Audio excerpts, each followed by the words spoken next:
Let's go. Is it Pray to Luke over on Twitch? Thank you so much for hopping in. I appreciate you being here. Banner Johnson Christian, what's up? Yo, welcome in. Let me just get some things flowing here in just a second. But if you do want to see I appreciate. Sorry, I was waiting for intro and everything to get set up. If you want to learn more about what we do, you can go to !submit. Drop it right there in the chat. Even if you can't submit today, there's no worries at all. Honestly, man, it is a incredibly generous community. So if you ever excuse me, are having an issue submitting or anything like that, I just feel free to stick around, man. We got an amazing community here at Track Talk that are always supporting artists, always putting them on to help give them the tools that they need. But you can find out more information, read through the details by hitting !submit over on Twitch, and you'll see all the details pop up for you there.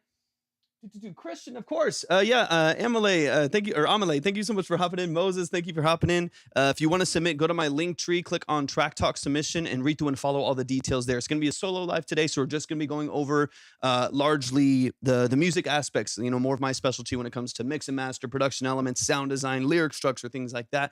Of course, if we need to, we can quickly go over like Spotify profile and stuff like that, but it's just not my area of strength, although I know some about it at this point, but I want to save that for Libby. Can I show you a song I just made? I don't want to submit. No, I'm not going to listen to anything off the TikTok. Will Plaza, thank you so much for hopping in.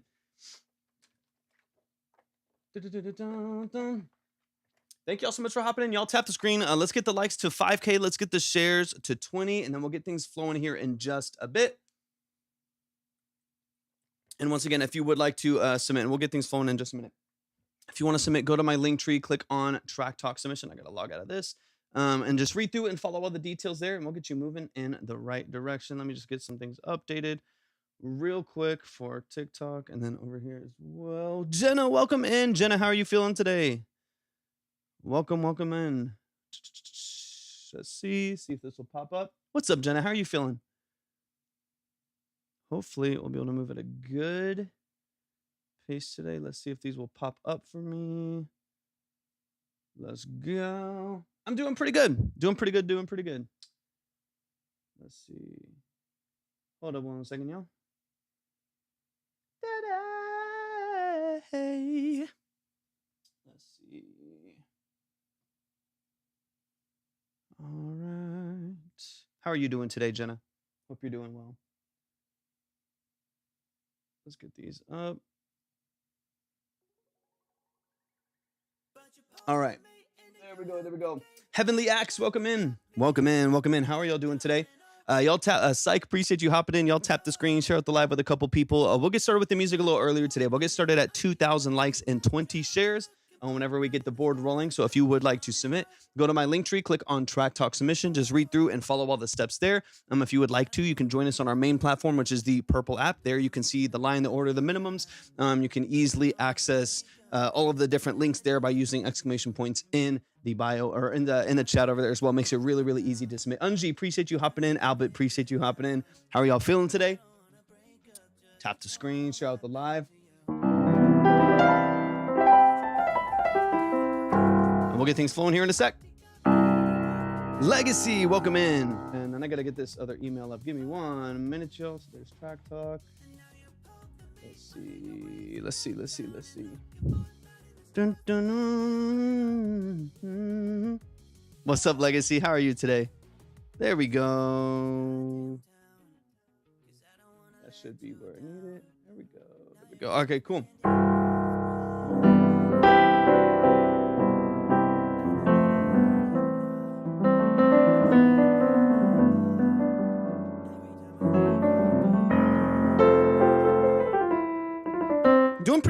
Doing pretty good. Hanging in there. Life's a little chaotic these days, but it's all right, man. We've been doing pretty well. Doing our best to just keep moving, keep taking care of things, and yeah, it's been good, man. I hope y'all are doing pretty good. All right, let me update this real quick. Once again, y'all keep tapping the screen. Make sure y'all are sharing out the live. The music will begin once we get to at least 2,000 shares. Usually on the solo live, I'll do 2,000 shares. 2,000 shares would be great. 2,000 likes and 20 shares. 2,000 likes and 20 shares will kick off the music. If you would like to submit your music, Francisco, welcome in. It's good to see you. If you would like to submit your music for a detailed consultation on the structure of your mix and master, production elements, sound design, lyric structure, you want to get into your songwriting, your song structure, things like that. Infrared, welcome in. How are you feeling? Welcome in over on Twitch. I appreciate you being here. If that's something that you're interested in, you can go to my link tree, click on Track Talk Submission, just read through it and follow all the steps. Moke Smiths, Moke Synths. It's so good to see you in here. If you're on the main platform, which is the purple app, you can hit ! submit. All of the details will pop up for you right there. Hey, I appreciate you hopping in. Welcome in.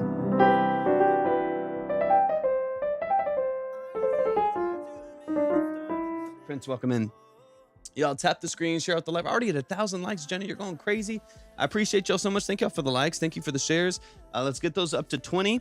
Once again, if you are looking for a detailed consultation, you're looking for just a professional second set of ears on your mix and master production, sound design, lyrics, things like that. That's what this live is all about. Typically Monday, Wednesday, and Friday, we'll also have Libby in here, and we'll break down branding. We'll break down some other aspects of your social presentation and things like that. So if that is something that interests you, definitely make sure that y'all tap in tomorrow as well, so we can really dig into the branding, style, and aesthetic side. When I'm doing solo lives, it's largely going to be focused around the music. We're going to dig into the mix and master, your production, sound design, choices, lyric and melody and song structure, things like that. If those are things that would be helpful to you to get another ear on it, then that is what Track Talk is all about. This is not a review. There's no trash or pass. There's no ratings. There's no polls, nothing like that. This is strictly about getting actionable feedback on your music. Again, if that interests you, just go to my link tree. You can find it easily by doing ! submit on Twitch, or you can hit my profile, go to my link tree and click on Track Talk Submission, and we'll get it rolling. Ellie, thank you so much for hopping in. I appreciate you being here. I'm gonna get some things updated here as we go, so bear with me as I continue to get some things organized here and set up. Let me close that out, and let's see. Put that. You can put that. Let's go. Mitra, welcome in. Alexi, thank you so much for hopping in as well. How are y'all doing today? How are you doing? How are you doing? Let's see. I gotta close some things out here. Give me just a second so I can see what's going on here.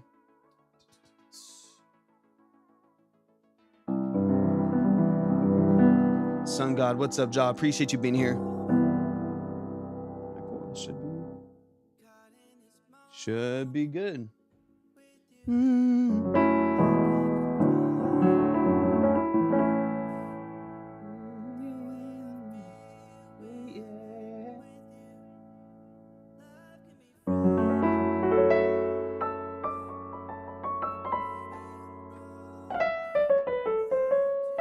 What's up, Maddie? The synth collection. What's going on? What are y'all? What's your page all about? What are you all about? You obviously, the name has piqued my interest as someone who's obsessed with synths. Maddie, appreciate you hopping in. Welcome in, y'all. Keep tapping the screen, share out the live. Let me get this updated here. TikTok too. Talk to me about these. I see the name synth collection. My interest is very easily piqued as someone who has synths, loves synths. Is a big part of their day-to-day life.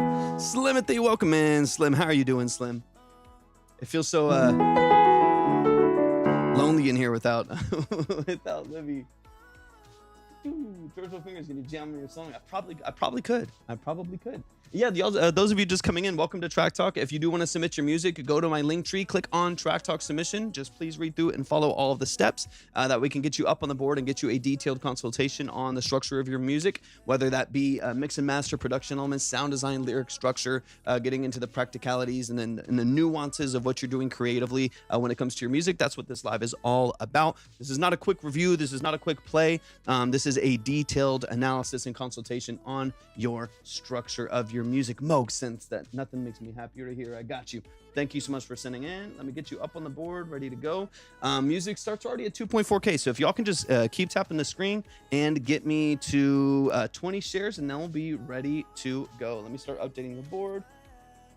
We got Moog Synths in the building. yeah, if y'all want to submit, go to my link tree, click on Track Talk Submission, just read through and follow all those steps, and you'll be ready to go. You have the time to do. You just have to deal with solo Torvik today, Slim. I'm sorry. Yeah, I think occasionally, just depending on workload and things like that, I want to do like short, like 2-3 hour lives or something like that, like Tuesdays and Thursdays, and then do the full music and branding consultations on Monday, Wednesday, Friday, which is already kind of our more recent schedule. So we might do the occasional solo live Tuesdays and Thursdays just to try to hopefully get through more of the songs that we've been listening to and getting on the board as well. I knew it had to be true. Just remind me of the name, just because I'm pretty sure that I'll see what I have on my list here, but let me just see.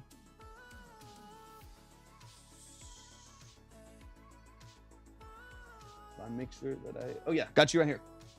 I knew it. Yeah, I knew it. I have you under. I knew it right here. Boom, 20. So I got you at the top here. Let's go. Let's go. Let's go. All right, and then Moog, I got you up here as well. Whoops. Let's go. And then I knew it. I got you on the board, ready to go. All I'm waiting on is the 20 shares. You also tap the screen, share out the live with a couple of people you think this would be beneficial to, and we'll get things moving here in just a second. I mean to do 10 quicks. We're going to move a little bit faster today because we're not doing all of the peripheral extra stuff. And so we should be able to move at a pretty good pace today. So I'm going to try to get at least 10 songs today. If we do more, awesome. But if not, I'm going to try to move it at a good cut today. Thank you all so much for the likes. Let's get those shares to 20. Once again, if you would like to submit, skip or move around the line or anything like that, you can find all of that at my link tree and click on Track Talk Submission. Just read through and follow all the steps, and you should be headed in the right direction.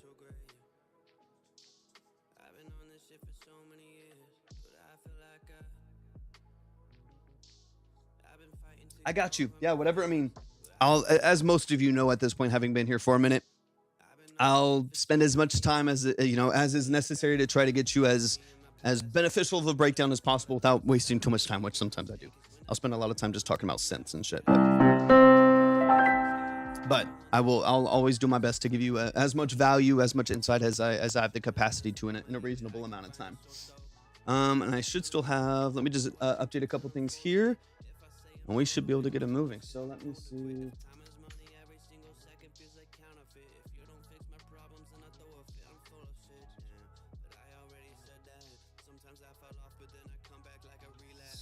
Do you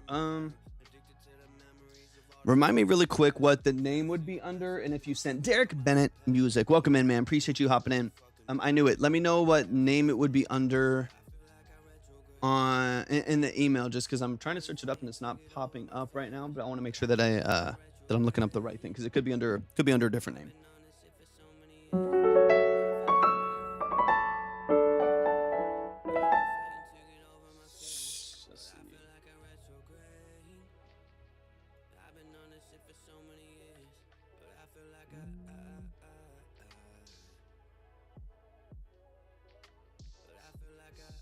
That's not popping up either. Would you mind just going through the link tree process again, and even like just forwarding it to the email right there to make sure that it goes to the right place?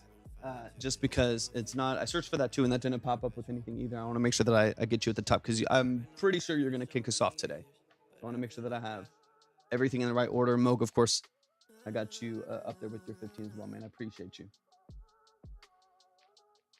Yeah, I got you. We'll be on. It's gonna move a little faster today. It's gonna move a little bit faster today because we're going solo. So yeah, we'll be on for probably a couple hours, 10, 12 tracks, something like that.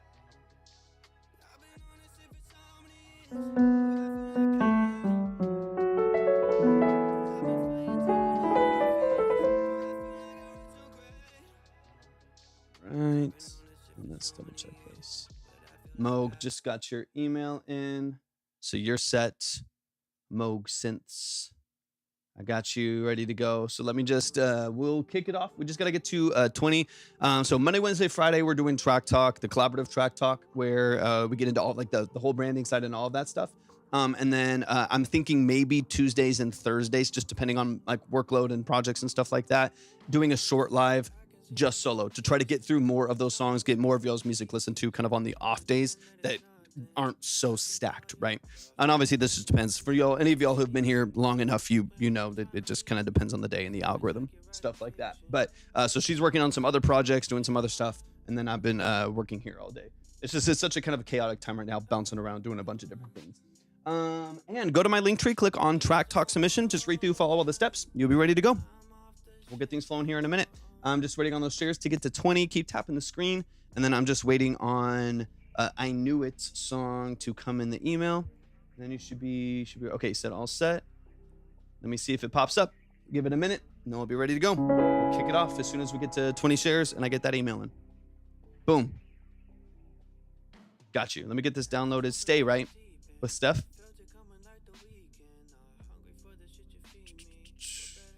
Let's go. Okay, got that downloaded. Yeah. Okay, yeah, I got your email here too. Perfect, got you. All right, y'all, share out the live. We just got 5 more shares before we kickstart the music. So tap the screen, share out the live with a few people. If you want to submit, go to my link tree, click on track talk submission, read through, follow all the steps. And if you want to, and I encourage you to over the course of the live, hop on over to the purple app, which is our main platform. You can see Pro Tools over there. You can see the line, the order, the minimum, the chat from all the different platforms, so on and so on. So I do encourage you to be over there just because it is helpful to kind of see where things are at if you're needing to kind of understand where you're at in the structure of the live and the line and stuff like that. 3 more shares. Let's get it. Let's pull up this track. This is J Spills, I believe is what we got here. Let's get the music down. Let's get the other music started. And let's get into it. Thank you, and so much for the follow. I really appreciate you. All right, let's pull this up. All right, y'all. It is about time. It is about time. It's about time. Let's get into the music. I'm just waiting on these last couple shares before we kickstart. But once again, if you are looking for a long-form consultation on the structure of your mix and master, your production elements and sound design, your lyric and vocal production, things like that, that's what this live is all about. This is not a quick review. There's no trash or pass. There are no ratings or polls or anything like that. This is strictly about you getting value, getting actionable feedback, and getting some tools to help you improve on your process. And all from a place of love and respect for what you're doing creatively. We get a lot of unfinished projects here. So this is not a place where you have to put on a front and, hope that you don't get roasted or anything like that. This is a place where we're going to look objectively at the quality of your music and what you're doing creatively and see if there's any way that we can offer some tools and some advice to give you a leg up in what you're doing. Joshua the Messenger, do you think warm audio microphones are good? I think they are good. I think that's probably a great word for them. They're good. They're not phenomenal. They're phenomenal. They're not phenomenal. They're not BS. They're good for what you can get between $500 and $1,000 for a good microphone. I think they're really good mics for the price. I think there's some better options for the price point with better quality build, better quality circuitry and stuff like that. I think like some of the stuff from Lewitt and Lawton, those compete in that same kind of a price point, especially with the lower end tube microphones, mid-level tube microphones, and like higher end FET microphones. I think that's probably a better pocket to get into. But I think they're good. They're definitely good.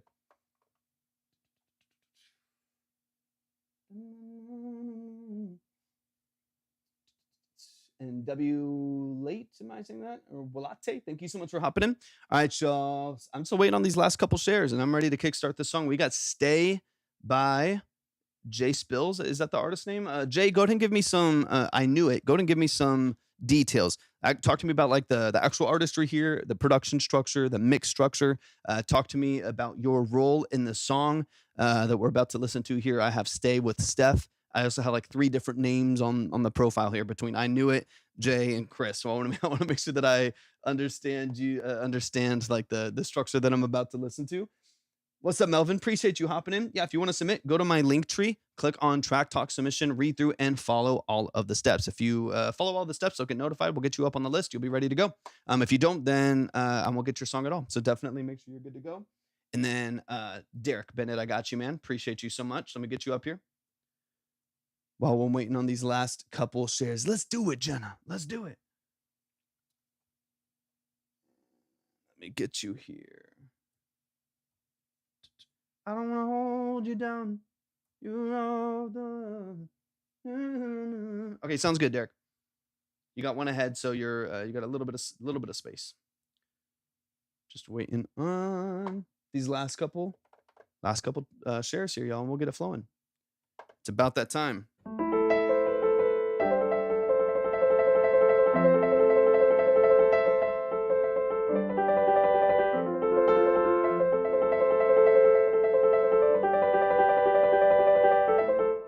It's a song my friend did. I want to get feedback for him and to have his song heard. Beautiful. Okay, awesome. So go ahead in the chat for the sake of us kind of understanding between at least all the names that I'm reading.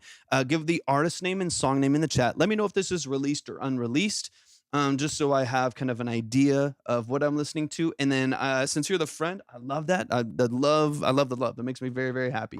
I appreciate you sending this in so much. Give me some details if you have any. You might know, might not know, obviously all the details of the tracking process and things like that. If you happen to know anything about what they're doing and how they're doing it, let me know. If not, we'll give it a listen objectively and just kind of see where it's at and see if there's any ways that we can improve the quality. But let's get into it. This is Stay. Actually, I'm going to hold off because y'all, I'm being lazy. Give me those last 3 shares. It's 20 shares. Brandon, what's up? Welcome in. We got to get those last 3 shares and then we'll kick it up. J Spill, Stay featuring Steph. Okay, cool. Beautiful, beautiful, beautiful. 3 shares and then the music again. I was gonna let y'all slide, but it's 3 shares, y'all. I was gonna let it slide.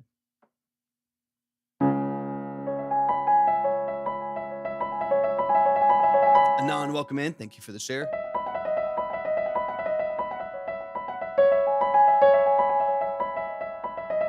What's up, Allie? Appreciate you hopping in.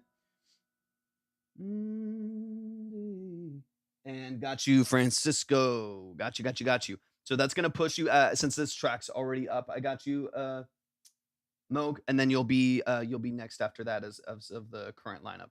But I already have the track on play lined up for this artist, so I'll update it from there. Get you where you need to be. Let me get this off so that you're back at the top of the list, Moog. Got you.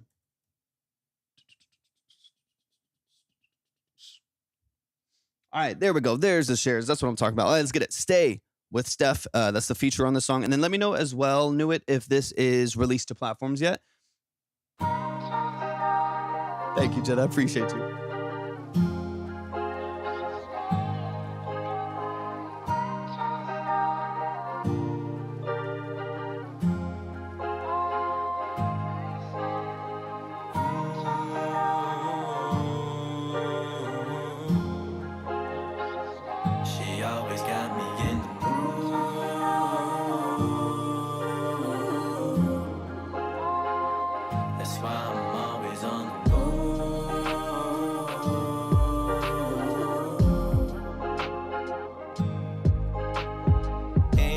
Do you know if they produce this as well? What's up, JP?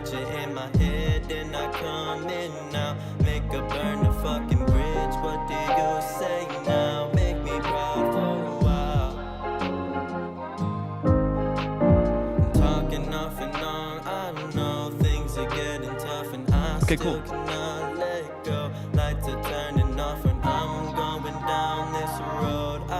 And did they self-engineer it, or do you know if they either use that same studio or got it mixed somewhere else? Nick Marcus, what's up, man? Welcome in. Good to see you, bro. She always got me in. Cool.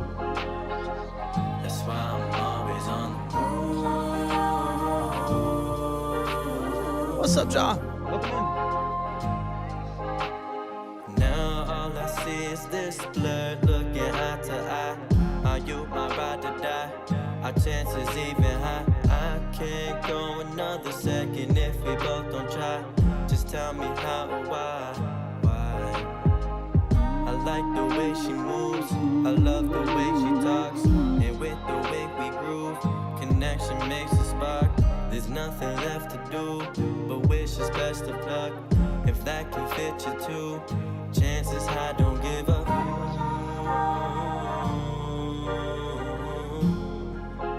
Hey, what's up, Mr. Dom? Welcome in, man.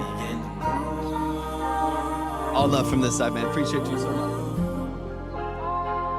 That's why I'm always on. Super catchy.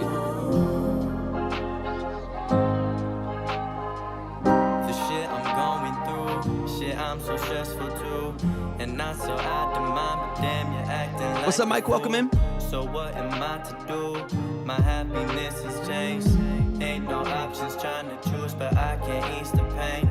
Just moving forward out the past is all that I can Scream say. Therapy, what's up, man? I got you on the top, I'm just on the bottom.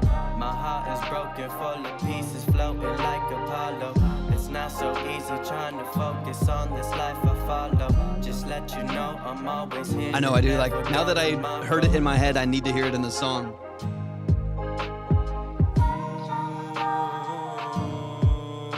Maya, go to my link tree, click on track talk submission, and then you can read through all the details and steps there. There's no free submission. This isn't a quick review or anything like that.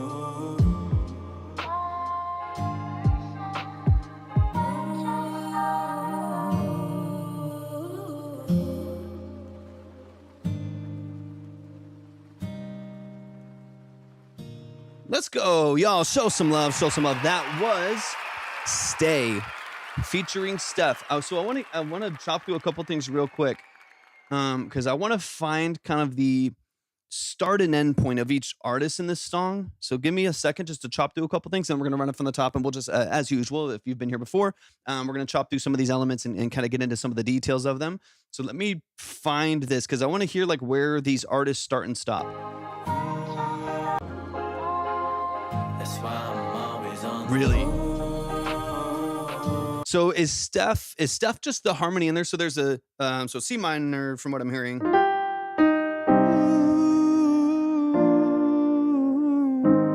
That's like the main structure of the song, right? And always in the mood. And then there's a high. I think that is that Steph.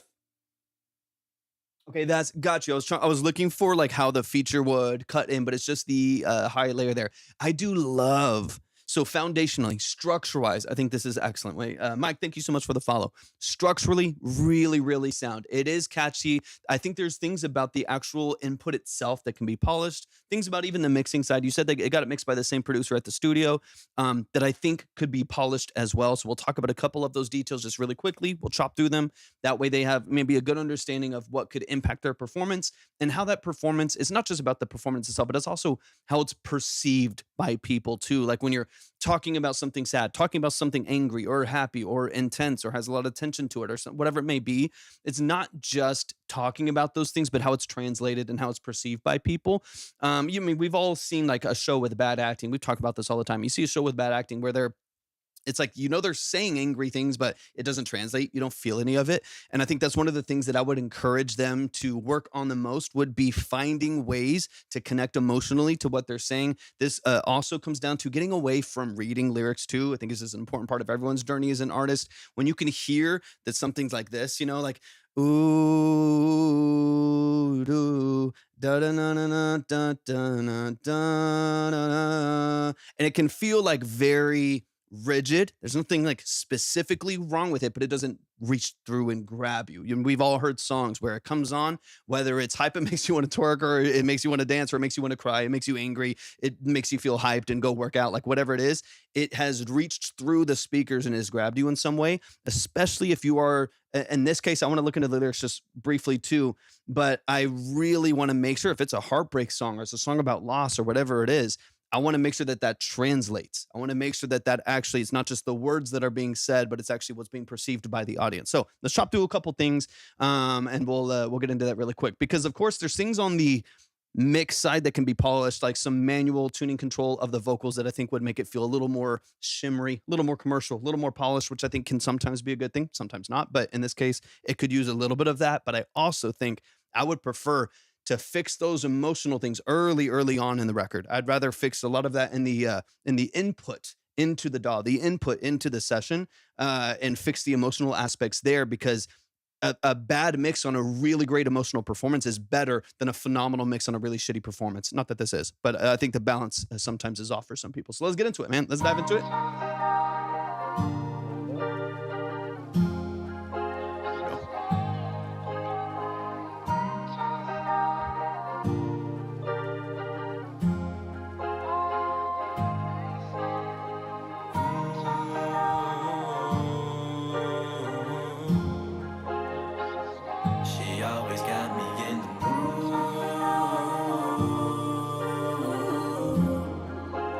do like that layer in there though. I'm always on the move.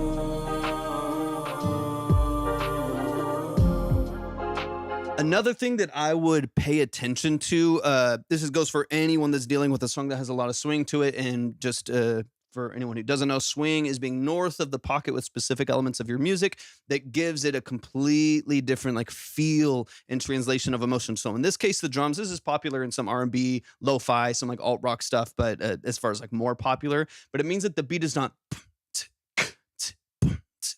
it's not like right on the line. It's not right on the grid. It's got this,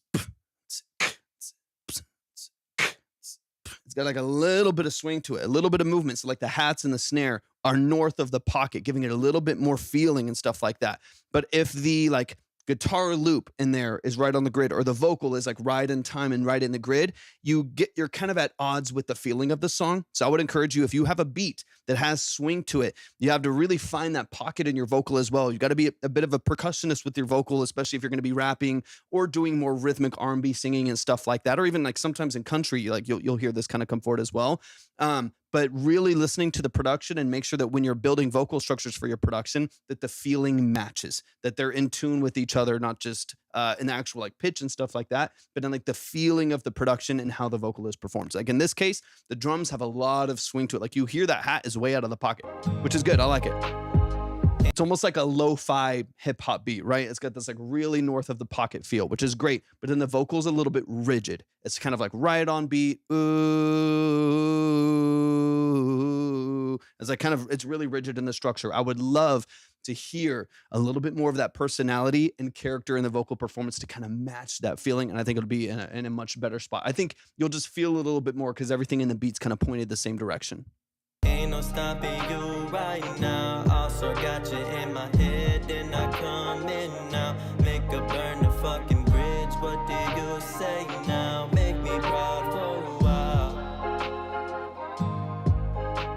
I'm talking off and on. I don't know things. So here, this is, I'll briefly talk about like manual pitch control. This is one of those pockets right there. We have da da da da da. I know, dun dun dun dun dun dun dun. And I would get those pitches as consistent as possible using Melodyne to make sure they're in the exact same spot every time that they hit that. There's some that are like a little bit higher, or some that get like tuned up, some that like aren't tuned in the background with the double of the vocal. And I would just make sure that those are consistent, because there's things that I really like about this song. Like I think like the actual structure of the lyrics is pretty sound. I think the melodies are very consistent and very catchy, but the way that they're processed feels a little raw compared to what's happening around it. And I'd love for those pitch structures to be a little bit cleaner, a little bit tighter, and for that performance to feel a little bit more natural. A couple like little things right there I think would be really important. Let me skip forward a little bit.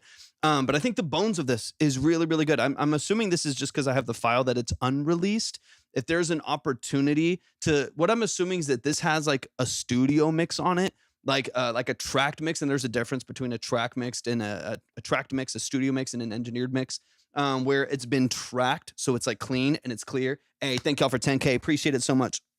It's tracked and it's clean and it's clear, but it hasn't then been like balanced and fully engineered by an engineer.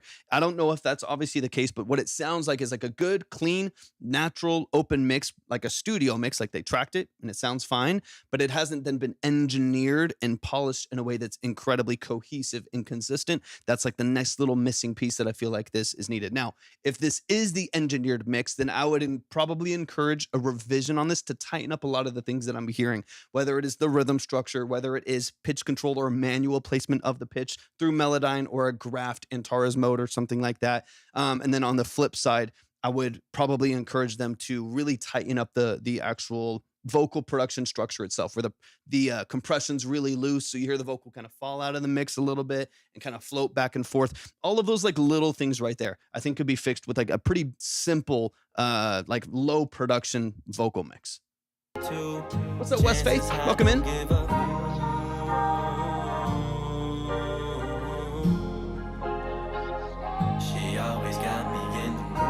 I mean, that's a goal. It's a really good hook. Really, really, really good hook. So all of the things that I'm saying, absolutely. All the things that I'm saying are from the perspective of there's a lot of gold in this song. There's a lot of really good things going on. And I think sometimes either the performance or the like vocal production itself doesn't showcase that. Like that's a phenomenal hook.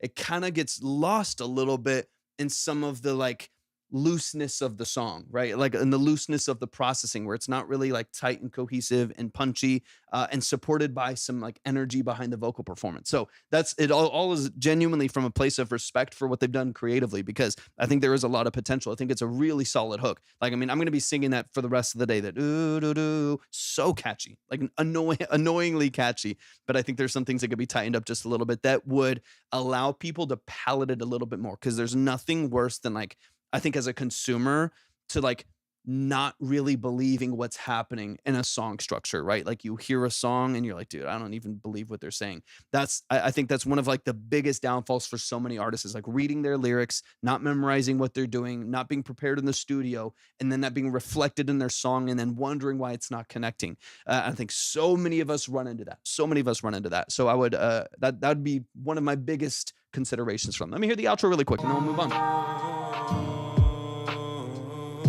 Power, welcome in. Go to my link tree, click on Track Talk Submission, and then just read through all the steps there. Super catchy, dude.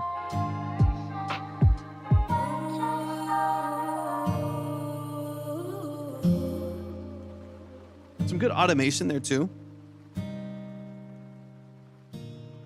Yeah, it's got a cool like lo-fi R&B feel, lo-fi hip hop feel, which I think is, I mean, I think it's a great sound for them. I think it's just dialing in on the emotional aspects and then making sure that the vocal production, the vocal mix reflects the emotion that they are actually performing with, so on and so on. Y'all show some love though. For one, thank you so much. I knew it. Thank you so much for sending that in. I could feel that too.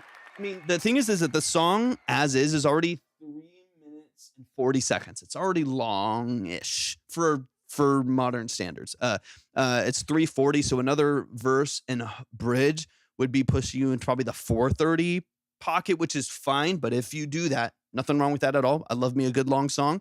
But if you were going to do that, I would definitely have a radio edit that's probably at like 2:45.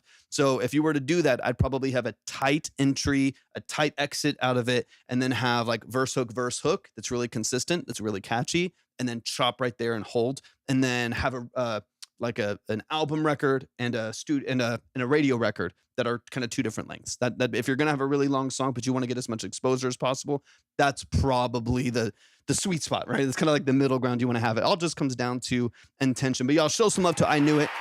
Thank you so much for sending this in, and a big shout out to that is Stay with Steph. The artist's name is Jay Spills. Keep us updated when it's released, when it's being worked on, and stuff like that. I'm excited to hear more because I do like the vibe. I like the aesthetic.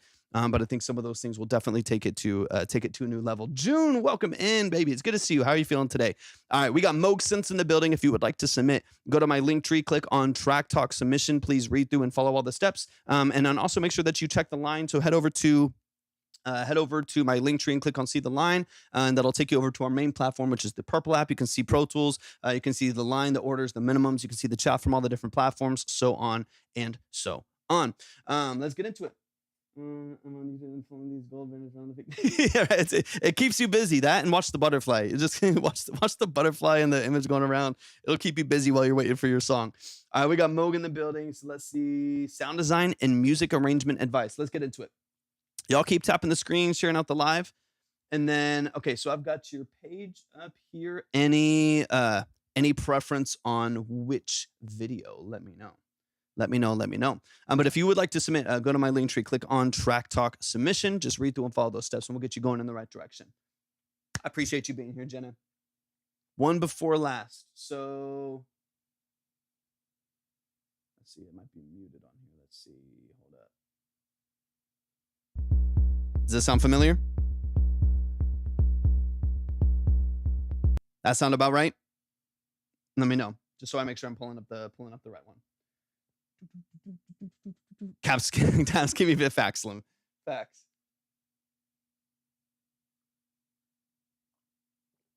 Perfect. All right, let's get into it. Let's get into it. Let's see if it'll let me roll it from the top. All right, let me know if there's any adjustments that you've made to your process as well.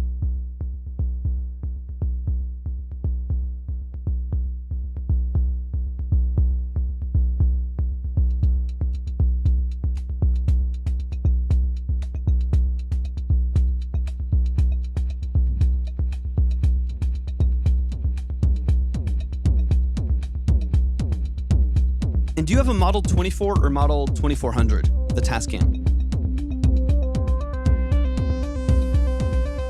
Oh, not the one? So this is, hold up. Oh, that's the Model 24, I think. This is the second to most recent.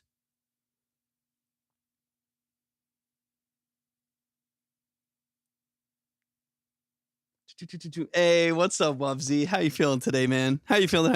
Good to see you, bro. The one that says Slow Synth Jam. Let's see.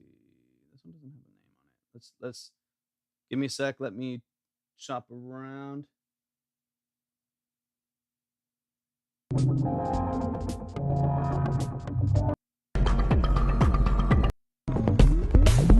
These are all older though. This one. Oh, that's a picture. Hold up.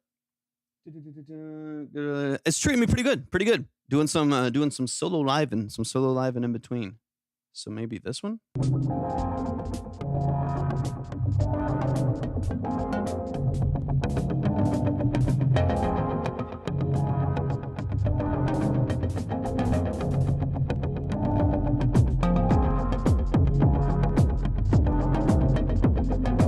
Let me know. What's up, Retrack?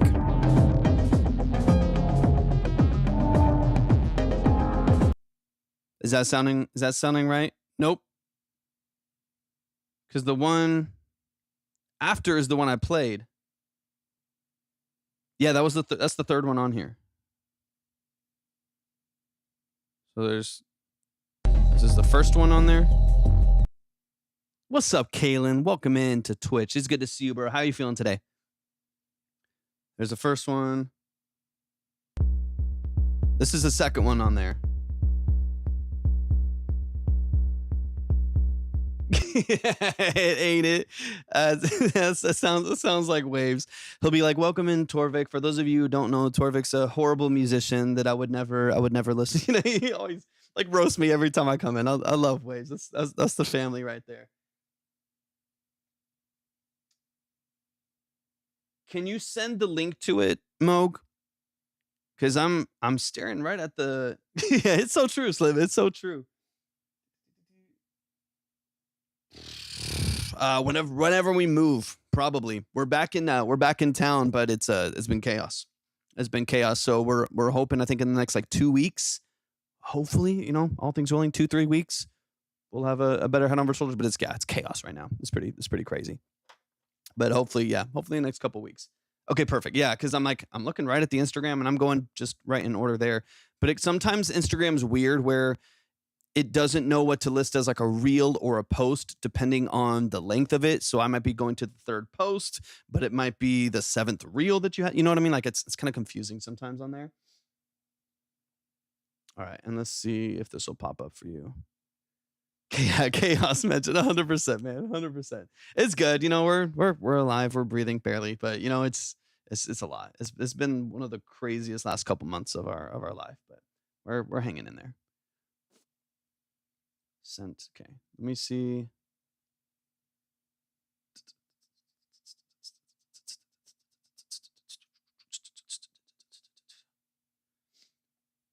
All right, let me just wait for this to come in real quick from Moog.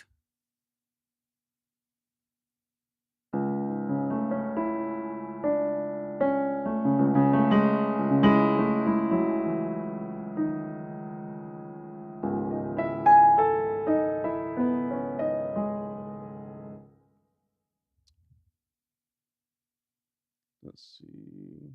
Bum bum bum bum bum bum bum. Do do do do do do. Mm-hmm.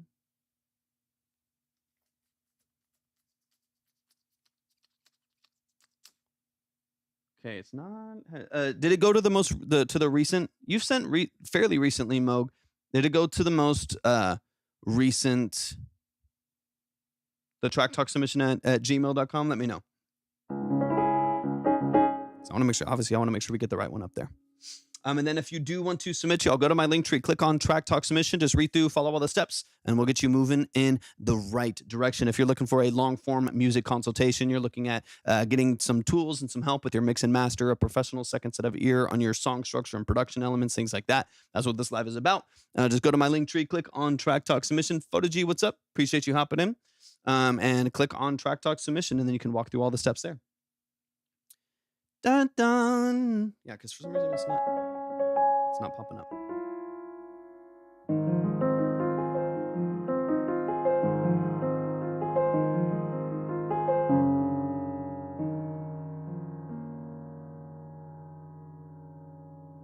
Pin to profile. Okay.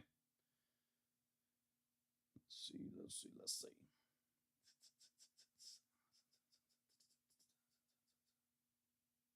What's up, Retrack? Welcome in. Sorry, I'm looking at both screens. Welcome in. Good to see you, bro. How are you feeling today?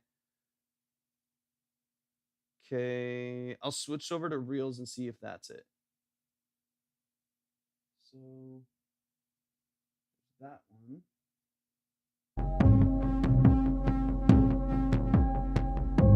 That one. This one?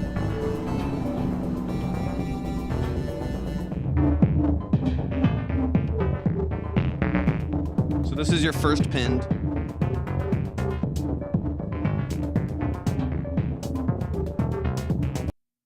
That sound familiar?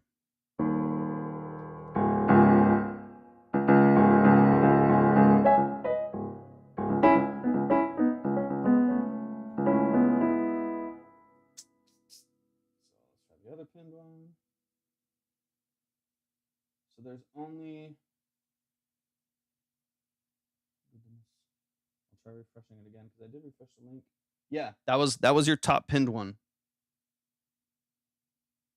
I'm going over to your Reels too. They both you have 2 videos pinned. They both have like 200 something views.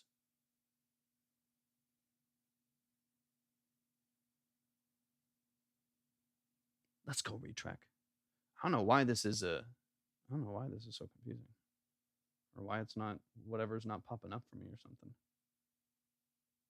Yeah, this is wow. Can you send the link to it just like you did your page? Just hit share on the actual video. Hit share on the actual video and send that to the email. Because I don't know why it's not. Because you have 2 pinned videos on your Reels. Both of them have like 220 and 230 views, not 1900.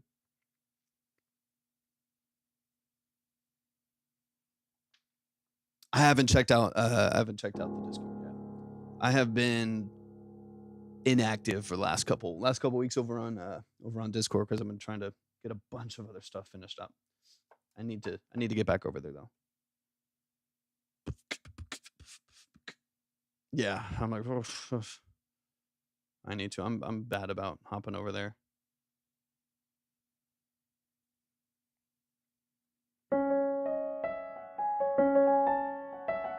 Oh, of course, man. Always do my best, but I last couple weeks have just been a tad bit overwhelming. I'll do my best, but it doesn't always work out. Okay, let me double check.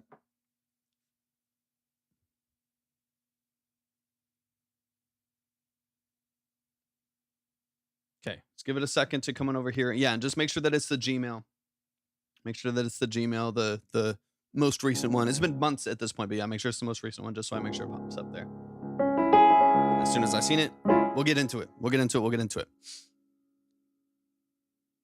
Yeah, and well, it's been one thing after another. We haven't been able to catch a break for like the last 3 months. It's been longer than that, but last 3 months has been like an uphill battle. DJ Crod, welcome in. Appreciate you hopping in. Yes, not popping. Yeah, double check the Moog. Double check the email. Make sure it's the most recent email. When you go to Track Talk submission at my link tree, make sure it's the most recent email there. The one that we've had for the last couple months. If it's been before that you sent one in, then it might be the old one. Must be the same, Slim. Same, 100%. Must be mercury in the microwave or whatever the asparagus. Yeah, I don't know what it is. I just know it's doing something.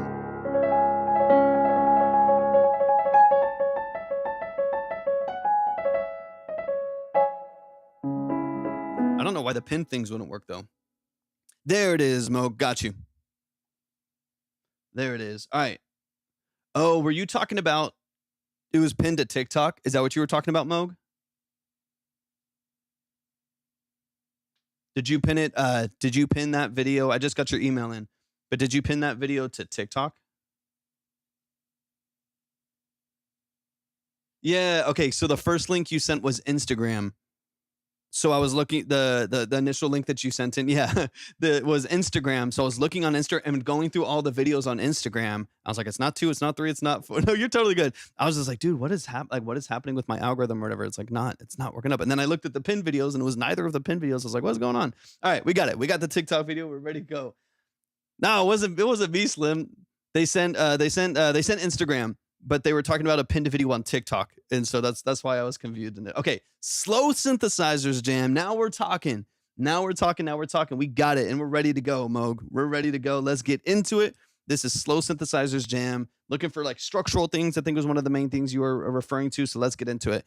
Let's dive into the details and let's run it.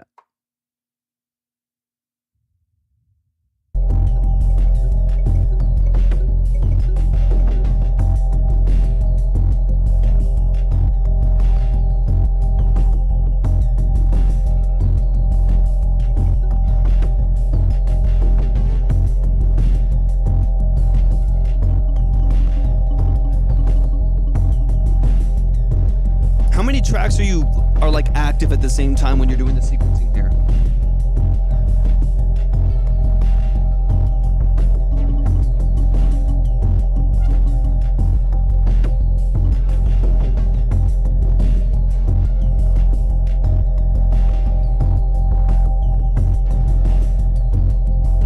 Wow, that's a lot going on.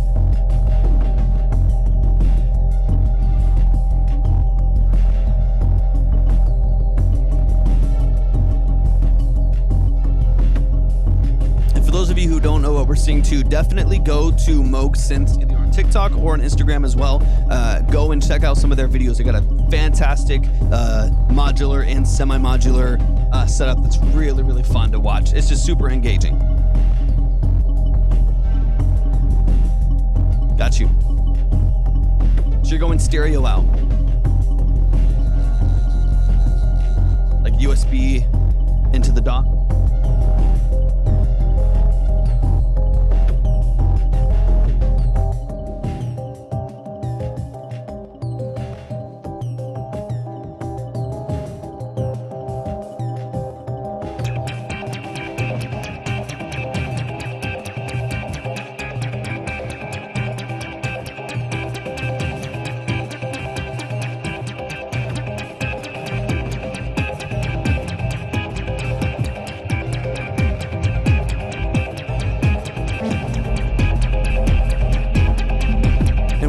What's the clock source? Like, what are you running all of that sequencing from? Is it from the key step underneath there?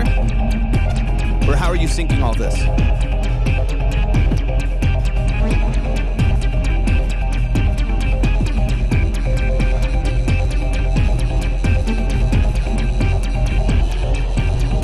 Gotcha.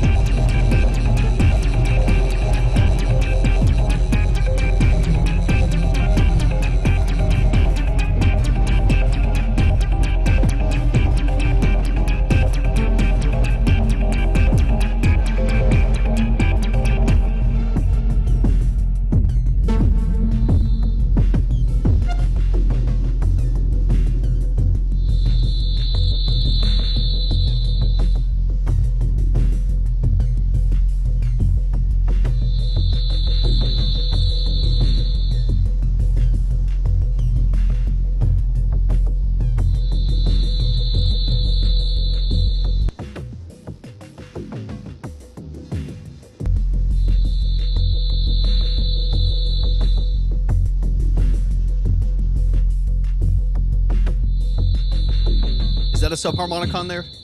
The Moog? That bass line? It's a meaty bass line.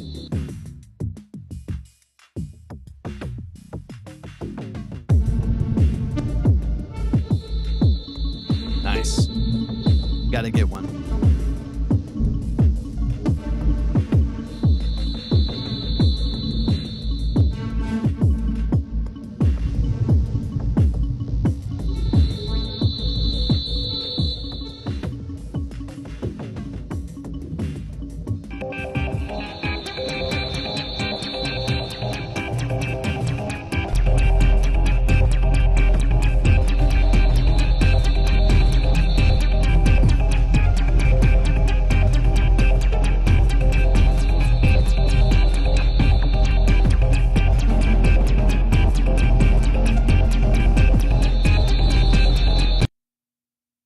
All right, y'all, show some love, show some love. That is Moog Synth. Let's get into it. Okay, so let's dive into a couple. I think one of the biggest things for me is being able to perceive what's the foundation of this track and what's being built kind of over the top. So there's certain aspects of this where like something will take over the mix and then you lose kind of your progression, or you lose kind of like the body of your bass line and some of the clarity that you have. And I would love, like, if there's one thing I would like really love to hear like coming out of like this mix, because you have such a good setup, you have such a good like modular and semi-modular setup.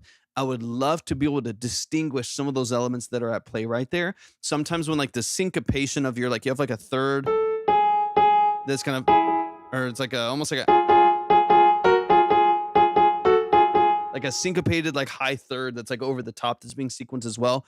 When that comes in, you lose a lot of like the clarity of your bass line and stuff like that. Part of that, we've talked about this before too, but part of that is because of it being like summed back to mono. So like the way that this is actually played back is mono. So it's all compressed. So you have 16 layers of synthesis all coming at you right down the nose, right? You don't get any of this full stereo spectrum to be able to like distinguish all these little things and have like a arpeggiator that's like 100% outside, a subharmonicon right down the middle, and a little polysynth pluck that you have at like 25% and something else over here.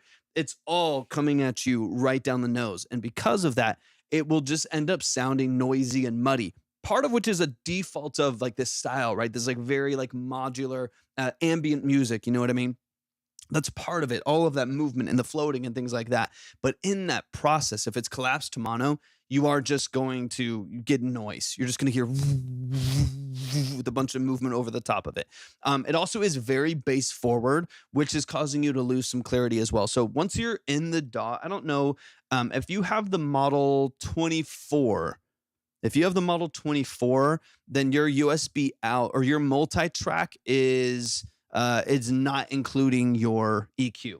So if you're multi-tracking out of there, then you're, or not even multi-tracking, even if you're just going stereo out through either your line outs or your USB, then it's not including some EQ curve. So if you're doing anything in the DAW, then you might want to unwind a little bit of that and maybe try to get your level set as much as possible without any EQ on there, and let like the bass that the subharmonicon has naturally, that really loves subharmonics, which is, you know, that's kind of the point of having it, right? Those low subharmonics, your really low sub oscillators and stuff like that. If you can allow those to do most of the work by just existing in the mix, I really don't think you need to like EQ a lot of this, right? You can kind of just balance it and pan it and kind of get it where it needs to be. What's up, Zaya?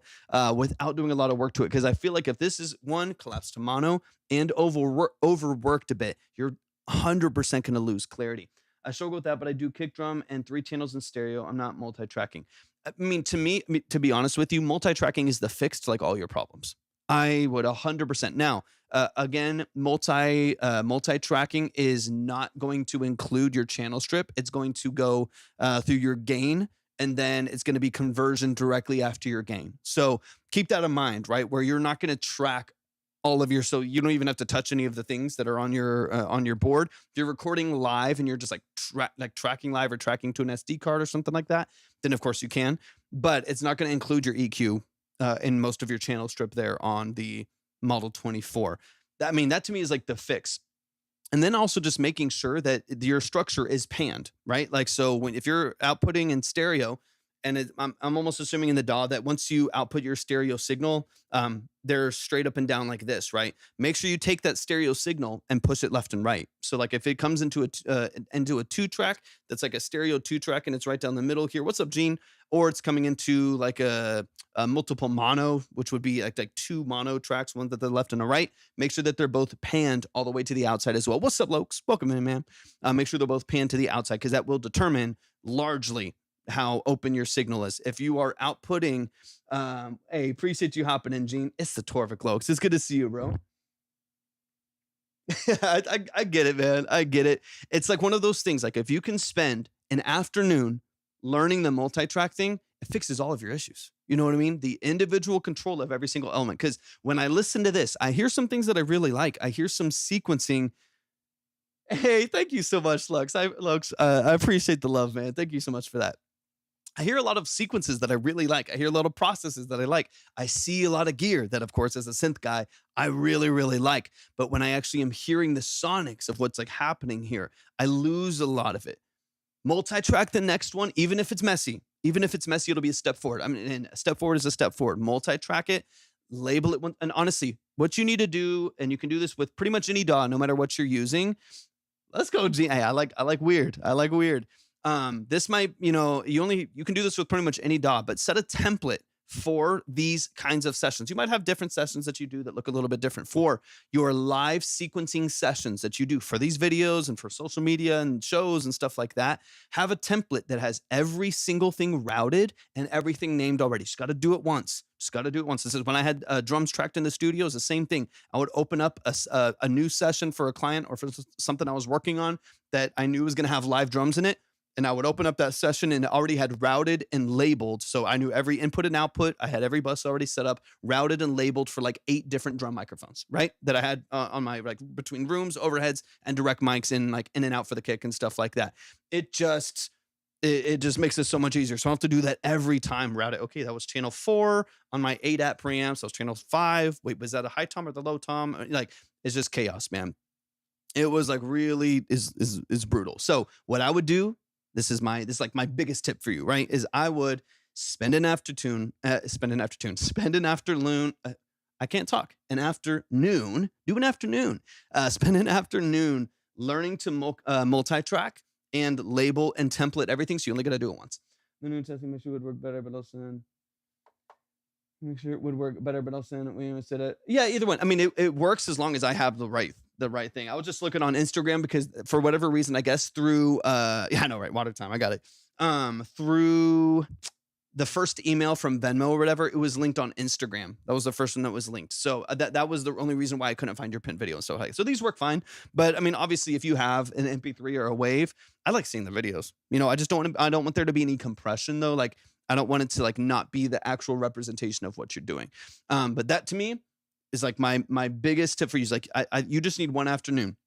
You need one afternoon to learn the processes on the board because it is a fantastic board. I've seen some of the best engineers in the world using the 24 and 2400 to live track and things like that. It's got so much control that you can do. It's an incredible multi-tracking machine, especially for synthesis and like live drums and things like that. I think you are in a really, really good spot with it, but you have to use, because right now you're not multi-tracking, which means you can't use any of your actual channel strip controls. So you're not really getting any benefits. Honestly, it would be the same if you had like a 16 channel interface that was super cheap. It'd be the same thing because you're not really using any of the multi-track features or any of the actual real controls. The only like benefit is you have faders. That's the only benefit you're really using is like using the mixer as an analog synth and using the faders as control, but you're essentially not utilizing any of the features. So you start utilizing the multi-track and get you control and really be able to bounce it in the DAW. It's game over, Moke Synths. It's game over. Y'all show some up to the family, Moke. I have so much respect for what you do because there's very, very few people that even understand the modular synthesis world. And I love that world. I think it's so intriguing. It's so fun to watch. It's so fun to listen to. So I think if your sound, hey, what's so great? If your sound that comes in is representative of the skills that you actually have, I think it'll be so much better because I feel like we're not hearing the best representation of what you're doing. So I'm super, super excited for you. So y'all show some love for real. And imagine if it had some clarity to it. Imagine if it was like balanced and wide and all that stuff.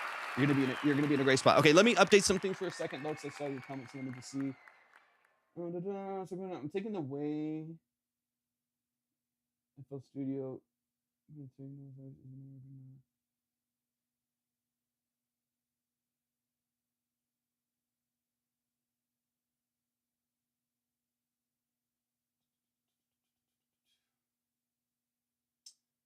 Wait, say that.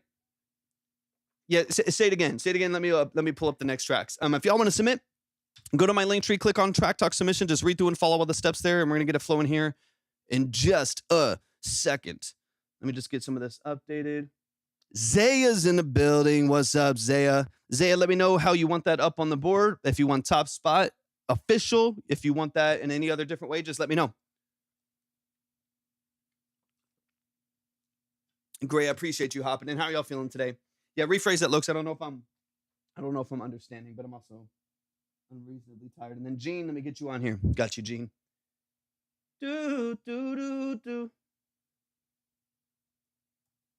Let's go. And y'all don't forget to head over to the Purple app as well so you can see the line, the order, the minimums. If we're going to be doing any work on Pro Tools on your song or anything like that, I want to make sure that y'all can see everything. So please make sure, if you're not already, that you are following over on Twitch. Make sure that you are subscribed over there if you want to. Just a quick reminder, you also get a free subscription with your Prime account as well. I'm taking the WAV files from BandLab and using them in FL Studio. Will it work? Yeah. File's a file. File format's a file format. So yeah, it works the same. If you're exporting dry and then dropping it in there, you're gonna have more control. I just would export dry, so you're not getting like a shitty compressor from BandLab that's not grabbing your vocal right. Export dry. Just look at, if you haven't done that already, export dry and then drop them into FL, and then you'll have so much more control. Just make sure you get like a full multi-track out of there. I think you have to do it like one file at a time, which is annoying. Doing awesome. Kind of want your opinion on a new genre for me, but I need to wait until tomorrow. No worries at all. Libby will be back tomorrow too, so we'll get the full deep dive tomorrow as well. Yeah, pull dry. If you're gonna drop it into FL, man, that's the whole point. What if the vocals sound super? What if the vocals sound super low? Then that just means you're relying. If your vocal sounds super low, that means you're relying on the gain staging, and you're like relying on compression to make it louder, as opposed to gain staging properly. So if they're low, but you need to rely on gain staging properly. If you put in your vocal and compression makes it huge, then you're not really controlling and regain staging and controlling and regain staging. Every plugin that you have on there, you typically want to rebalance the vocal to keep your levels really, really even. But yeah, definitely go dry. Definitely go dry. All right, let me get these updated. Okay, so Gene, I got you on there. Appreciate you so much. Let me get that up there. And then Zaya. Veronica, thank you so much for hopping in. So these are long form consultations. So what we do here, there's no review. There's no like trash or pass or ratings or polls or anything like that. These are usually about 20 minutes long. These are like deep dive, long form consultations on, I'm focusing largely on a lot of aspects of the song, but largely production structure, sound design, mix and master, lyric and vocal production, things like that, which are my expertise. That's what I do for a living. It's what I do full time. I've been a professional engineer and producer for about 13 years. So that's kind of my whole structure here, is just to, yeah, of course. Yeah, absolutely. Anytime. So yeah, it's long form. We usually sometimes we go through the song again to kind of get into some of the nuance of some of these things, but it's not a quick play. It's not a review or anything like that. If y'all are interested in anything or want to read more about it, just go to my link tree, click on Track Talk Submission, and then read through and then follow the steps there. I tried on 224. Fader would not work.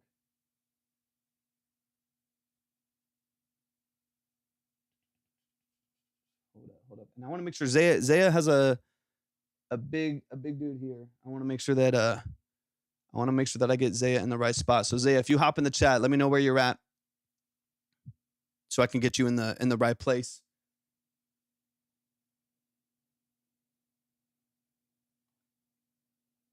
There's Zaya. Oh, so you want top spot? Okay, sorry, I must have missed it. Tops. Got you. Yeah, for sure. Yeah, this is a hypercardioid dynamic microphone, so when I move off, it's gonna take the wind out of it. There's actually not even a gate on here. It's just that's how direct. Yeah, that's how direct this mic compared to this. Or like I have another Neumann too, the M147 tube. It's so hyper sensitive. This Neumann too, super super sensitive. But this is literally, yeah. There's no gate on it, but that's how focused it is. Shout out to the SM57. I have a couple of these. I use this on snare drums. I use it on a couple other drums that I have before too. But I use this to mic guitar cabs and stuff like that. And it's great because like if I'm miking like a tube amp in a room or something like that, or like in my studio, if I'm miking this in a studio, I can put it right on a guitar cab, crank it, do whatever I need to with it. And you're not hearing like the guitar when I'm playing it and some other stuff in the room, you're just hearing that cone straight into the mic, and it sounds pretty fantastic. Well, a lot of people say it's the sound of rock and roll. This is one of the staples. Yeah, it's very different. Like I wouldn't get this typically as like the only mic in your thing. I would encourage most people, if you're self-producing a lot of stuff using live instrumentation, to have a variety. I would suggest having some good hypercardioid dynamic microphones, something like that. These are $100, dude. I've had these for like a decade. This is a hypercardioid dynamic microphone and a large diaphragm condenser like the 102 that we have here, or the M147 I have. Having a balance in your toolbox is important because it's gonna give you different tools and different results, and you can get that for a very broad price point. Like there's $2,000 hypercardioid dynamic microphones. I mean, even like not the 421, I forget which one, but the Sennheiser, those are like $1,500 for a microphone that operates at this scale. And then obviously with large diaphragm condensers, you can get them for $100, like an AT2020 or a 240 Pro. And you can get one for $40,000 with like a vintage U47, right? But it's just having a variety of tools, right? Like I wouldn't want to track vocals on this most of the time, even though you can. This is a voice on it right now, and you can get a good clean signal out of it, better than some people do with very expensive mics if you don't know what you're doing. But if it's I'd prefer to have a large diaphragm for vocals most of the time. When Omni with the Blue Yeti, you need to change it out. Yeah. I personally would. Personally speaking. All right. But yeah, that's literally just how focused this mic is. Move side to side, and it's a different world. Okay, Zaya, let's get you on the board. We're not messing around anymore. We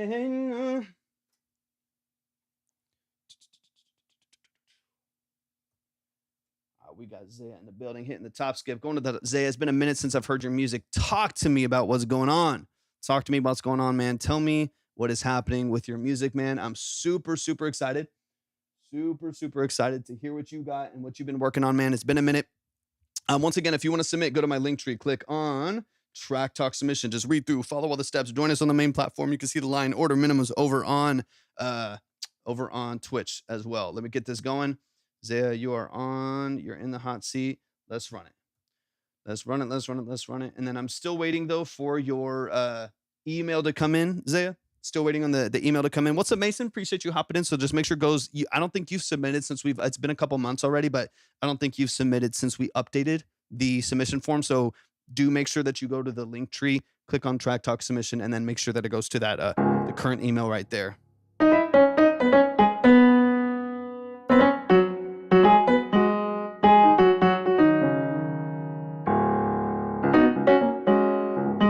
Yeah, because I'm not seeing it. I'll double check spam too. Give me a sec.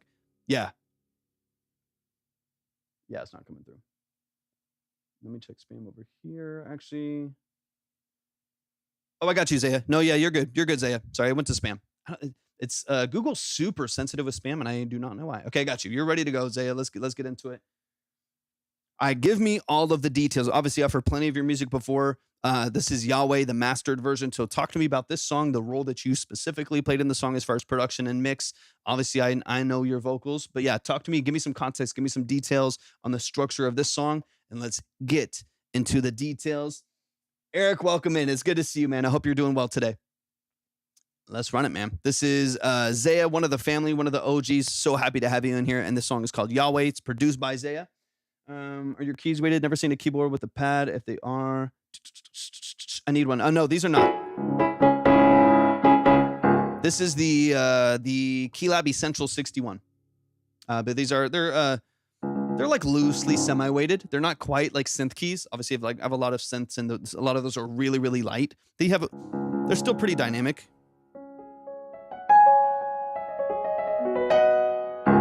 Still has a pretty good a push to it, but yeah, they're not fully weighted at all. And Keela's live. Let's go. Just looking for general feedback. It's on the religious side of things with my spin to it. Let's go, man. I'm excited. Let's get into it. All produced by Zaya. I'm assuming mixed by you too. Zaya's a beast. Yeah. I love Arturia. I've got a Key Step Pro too. I love him. It's like my third one.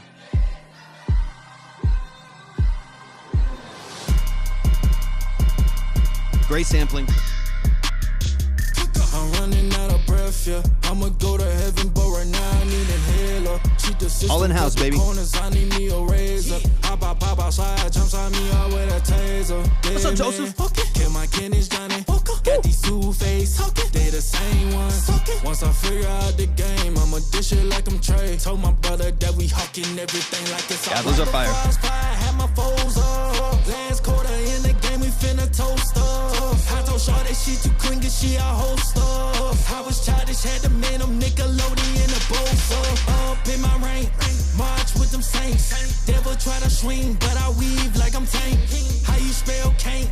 I'ma keep it frank. God on my side, he 5, 5, 6, he say no. Ever feel like you won't gon' make it? 7:59, I barely made it. Drowning in my doubt, ain't not my problem. But he gon' see you through, you gotta call out. Like Yahweh, like Yahweh. Love the saturation on your voice, man.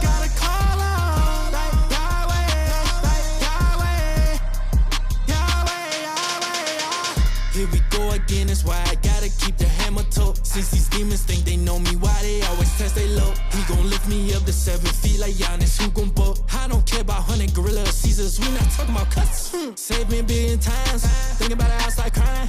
One ain't in my life, sunlight, water the wine. To the light, man, Ryan. I got a peace of mind. Whole time we call on them, when we go through some pine. Not finna sit here and wait till I'm in the mood. Finna call him right now, cause I'm in the mood. And I need him right now, I ain't finna move. If you gon' be with him, you can't pick and choose. Let's This go, is man. not a game, this is not the goose. And I put out the bubble to let it loose. And I'm dancing with Lucy like bust a move. Did he make a way?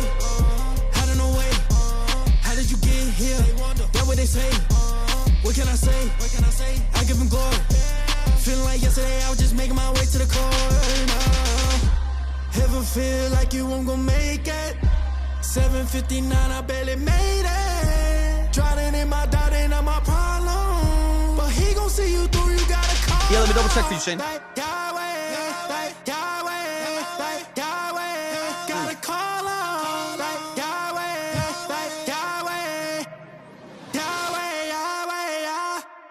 Let's go, y'all. Show some love to the family. Zaya in the chat. The song is called Yahweh. Everything that you hear is from the creative mind of Zaya. So y'all definitely need to tap in. You definitely need to show some love and support to the family. Let's run it from the top. Let's get into some details. We'll chop through a couple things. Dude, you're a beast on the production and the vocal side. Incredible melody structure, wildly catchy. You've got so many things going for you. So let's get into the nuance. Let's get into some of the details here. Your sampling is always fantastic. Sampling is always really, really good. Shane, let me double check for you real quick. And then if y'all would like to submit, go to my link tree, click on Track Talk Submission, read through and follow all the steps, and you'll be ready to go. So I'm looking for Shane. Got you right here. Got you a 15 on the board. Appreciate you, y'all. Make sure that y'all go over to our main platform if you want to check the lines, see the order, see the minimums, all that good stuff. You'll be ready to go. Shane, I got you on the board with your 15. Appreciate you for hopping back in. You're ready to go. Dude, let's go, Zaya. I love that, dude. Killer. All right, let's run it. Let's get it from the top.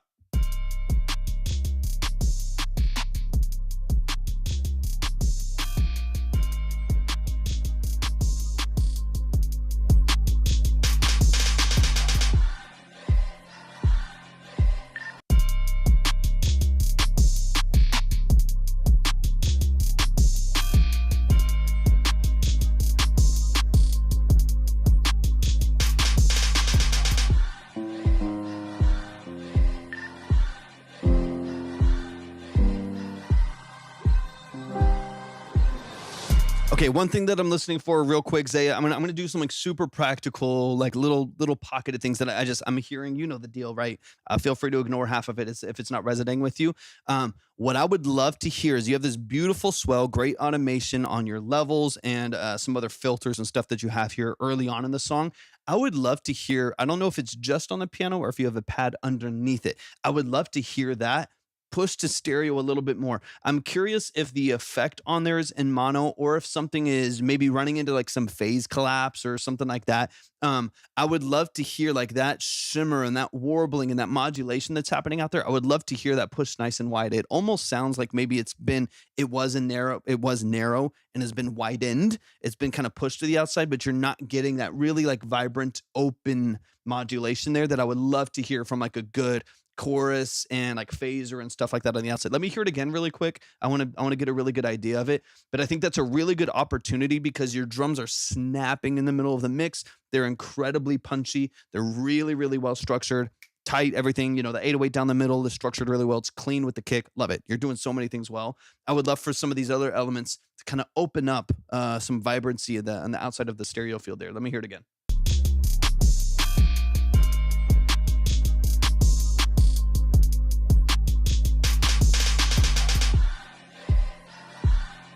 Yeah, I think it sounds, I mean, again, I'm just using the ear that I have like in this moment, right? But it kind of sounds widened. It sounds like there might be a little bit of phase collapse. So it's like something's kind of been pushed wide, but you're not necessarily getting like that full vibrancy of like a stereo modulation, a stereo chorus and stuff like that. Something to revisit, something to look at, because I think it's a really good opportunity to make this super wide and punchy and vibrant. Especially in tandem with the choir. It'll sound massive. I'm running out of breath, yeah. I'ma go to heaven, but right now I need an inhaler. Cheat the system, cut the corners, I need me a razor. Hop outside, jumps on me out with a taser. Because you're doing a fantastic job structuring your vocals. Narrow and punchy, super saturated, very, very well compressed, smooth as hell. It's very, very well done. Subtle, but very dynamic stacks on the outside that give you just enough accent to give you the punch that you're looking for without overwhelming the mix. Your vocal structure has been and always is incredibly well polished. Vocal mix is beautiful. I love all the processing on there. Positioning, everything sounds great. Hey man, get my Kenny's Johnny. Got these two-face, they the same ones. Once I figure out the game, I'ma dish it like I'm Trey. Told my brother that we hawking everything like it's all right. Before I was fire, had my foes up. Last quarter in the game, thank you so much, Joseph. I told Shaw that she too clean, cause she a host up. I was childish, had the man, I'm Nickelodeon, the both up in my rank. March with them saints. Devil try to swing, but I weave like I'm Tank. How you spell can't? I'ma keep it frank. God on my side, he 5, 5, 6, 6 ain't no. Ever feel like you won't gonna make it? 759. Yeah, because then the choir is a little more narrow. Okay, yeah. So this is kind of it's an overarching thing that I'm kind of hearing. How are those vocals? Are they better than? Yeah, different world. They're kind of completely different. It's like, honestly, it's kind of like the difference between like this mic and like my M147. It's like, this is a hypercardioid dynamic microphone. That's a large diaphragm tube microphone with a completely different profile. It's like these, right? These are super wide profile, front facing driver, aluminum open back audiophile mixing reference headphones. And these are closed back reference headphones for like tracking and you can mix with them. Of course I did for like a decade. But just very, very different profiles. And these are 10 times the price of those. So very, very different world. So in my opinion, for what I do, dramatically better. But it just really just depends on exactly what you're looking for. These would be horrible headphones for tracking. So another 600, no, like another 1,000 or no, like another 1,400.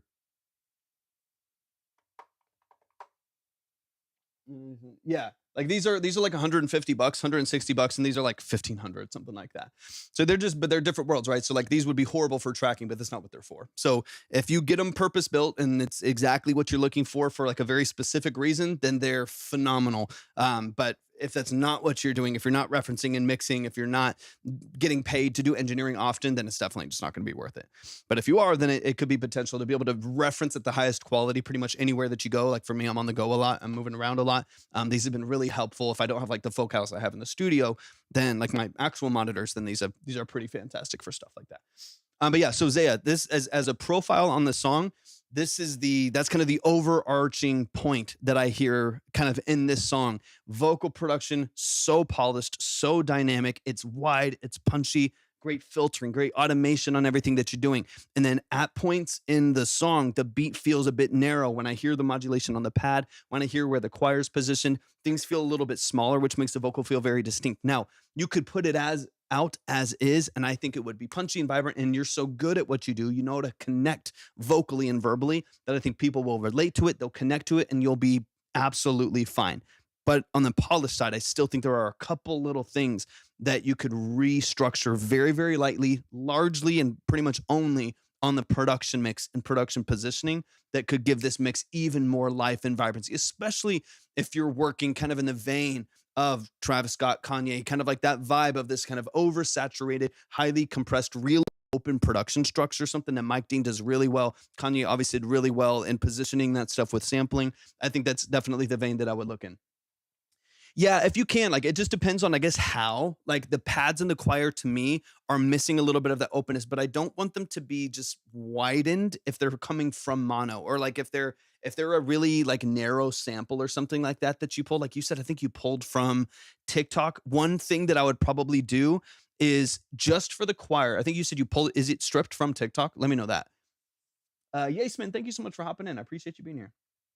If it's pulled directly from TikTok, then I have another idea for you. Another, because straight from TikTok. Okay, so you're more than likely, even if it's a stereo file you have in your DAW, you're most likely dealing with.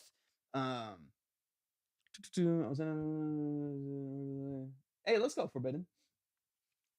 You're very likely dealing with some things that have like collapsed or been overcompressed by stripping from TikTok. So I'm assuming that's why things are feeling a little bit more collapsed. They're feeling a little bit more mono. What I would do is make sure that instead of processing just directly on that signal, which can be really hard for you to push it wide, even if you're widening it and like adding choruses and like stuff like that, I feel like it's gonna be difficult for you to get it open. What I would probably do is get all that sent to a stereo aux on its own. Get it sent to a stereo aux and have your processing on there fully in stereo. And you could add, you could add like even like the Studio D choruses and stuff like that, like really tight, like low rate choruses on an aux. Get you like a really like a decently tight like plate or room reverb that can kind of give you like a really quick reflection of those vocals wide and stereo in the mix. And then as needed, push it a little bit. Like if you need to use widening to just get it as open as you want to, push it just a little bit more to the outside. But I think right now, if you're processing on that channel, it's kind of probably holding you to the stereo separation that it already has. Thank you so much, Forbidden. I appreciate it a lot. Yeah, it's been my world for I've done music my whole life, been a professional engineer for 12, 13 years. And it's been my world for a long time. This has been a cool outlet for all of the stuff I've been able to work in for, over the last decade and a half. So it's been fun. I appreciate your affirmation as well. Yeah, and so those are the two things. So look at the modulation on your pad. Look at where that's positioned. Look at your choir, because those to me are like the two things that have been stripped, or the two things that are not allowing the kind of what I would typically hear. What's up, Van? What I would typically hear as like a wide, vibrant portion of the mix being like your pad, like your modulated synth pads, your choirs. Those two things, which typically would make you or would offer you a really wide stereo image, are feeling small. Honestly, if you fix that, I think immediately your production mix opens up like crazy and matches more of the format of your vocal, because the vocal's already punchy. It's clean, super vibrant. It's wide. Your in and outs are great. Your vocal production is super smooth and clean. That to me is it. Look at your pad, look at your choir, and I think you're golden. Drums are punchy, 808's solid. It's clean without being muddy. Let's get into the last section here. You're a beast, dude. You're so talented. Now the game just another goose, and I put out the bubble that let it loose, and I'm dancing with Lucy like bust a move. Did he make a way? How to no way? How did you get here? How you doing, Bam? What can I say? I give him glory. Feeling like yesterday I was just making my way to the corner. Ever feel like you won't go make it? 7:59, I barely made it. Drowning in my Thank you for the heart, man. Appreciate you.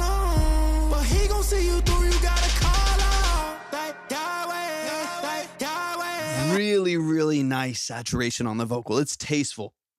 Like it's just enough breakup and just enough push to make it feel like really smooth and really it's that nice little tube breakup that you've just executed so well. And it allows that vocal to kind of shimmer through the top of the mix without being too brittle.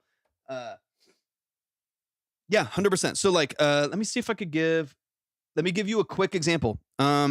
Are you on Twitch, Zaya? If you are, I mean, it takes like 20 seconds to make one. If you're not, I'm gonna need you to hop on over there, and I'll show you just kind of exactly what I'm talking about. Just to give you an idea. Yeah, hop it over to Twitch. I got Pro Tools popped up over there, but I gotta switch something. Give me a sec. This is not up again. So, and I'll show you exactly what I'm talking about.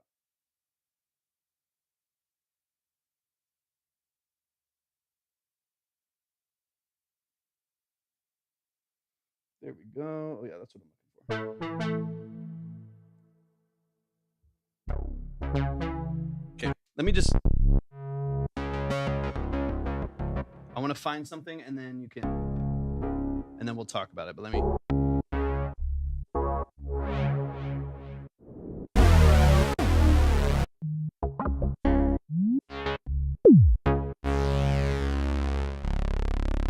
There we go. There's Zaya. What's up, man? All right, let's let me get this out. I just want to show you kind of what I'm talking about. Let me just find an example of it real quick.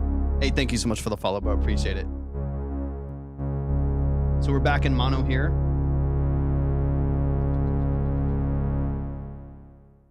I got that KB.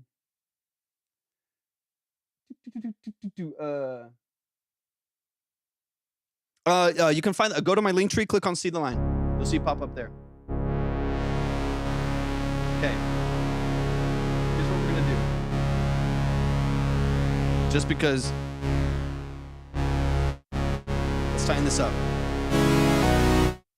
I just wanted to get a massive sound on here so we can kind of hear. So here's what I want to do. I'm gonna go here to my tracks. You should be able to see everything up on here. So I'm going to come here. I'm going to create a stereo aux just so you can get an idea of just loosely what I'm hearing and what I would love to hear from here. Okay. So this is all in mono, right? And I can even, just for the sake of showing you two, just so you can kind of get an idea of it. Let me drop ozone on there so you can see kind of what's happening in stereo, right? Let's see where we're at. And hopefully everything's coming through. So let's just take these. We don't need any of this here. I'm just going to add the imager so you can see the polar sample. See that polar sample right in the middle? That little blue line.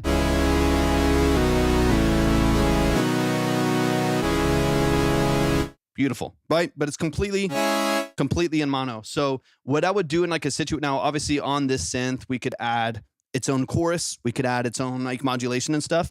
But what I can also do is go over to this aux over here, and on this aux here, just like you would a reverb or a delay, I'm going to add my modulation over here. Like in this instance, let's go with like a Juno stereo chorus. So this is similar to what I'm talking about for yours. Add a stereo chorus immediately.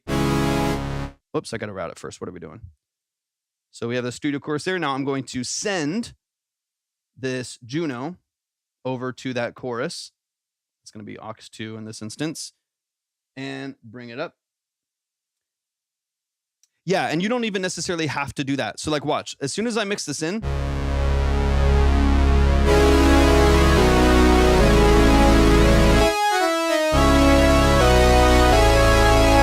way more massive sound. Just by default of having that chorus. And I bypass the stereo processing from the chorus. We're back to the middle.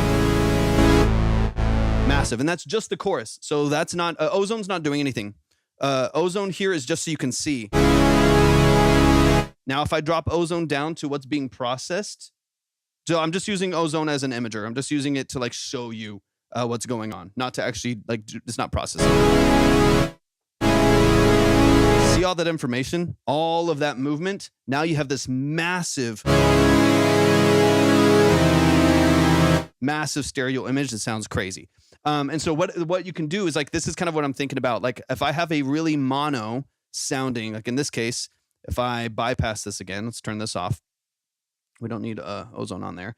If I bypass this, and how small that sounds, all I'm adding is that stereo chorus on an aux. And it sounds huge. And then now you can kind of go down a couple different routes. So like, let's say you add a chorus, but you still want it to have like a bit more choir kind of openness. That's where you can start to have like tight plate. I usually use like a tight plate for stuff like this. Really short. And then you can high pass a little bit so it doesn't get too muddy. Right in there.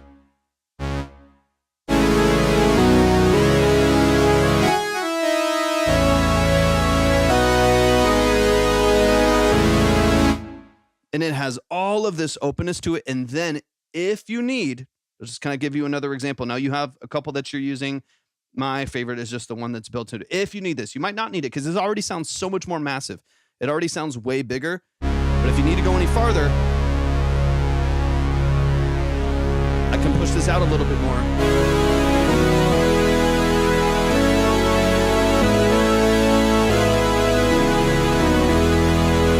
And that, compared to this, which was the original signal,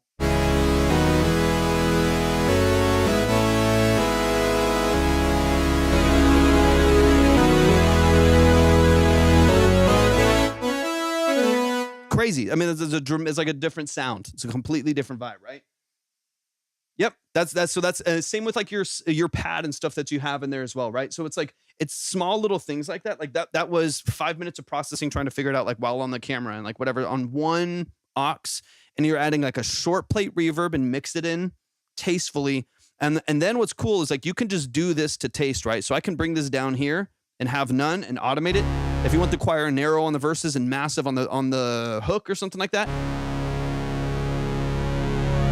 I'm now automating the reverb, I'm automating the chorus introduction, and I'm automating the width of this track by bringing this up.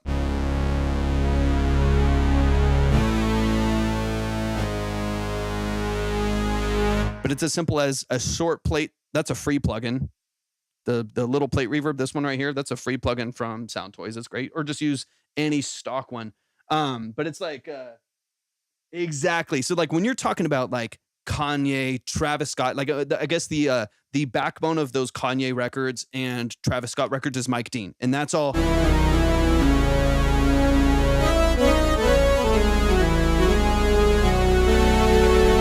That's all Mike Dean, the synth god, stuff like that. So that's the world that I would live in a little bit more. And you do this on it, dude. Do this on a vocal. Like literally, I don't want to mess around with this too much, but let me show you another example. Just I have a mono vocal, right? Obviously, my vocal's in mono.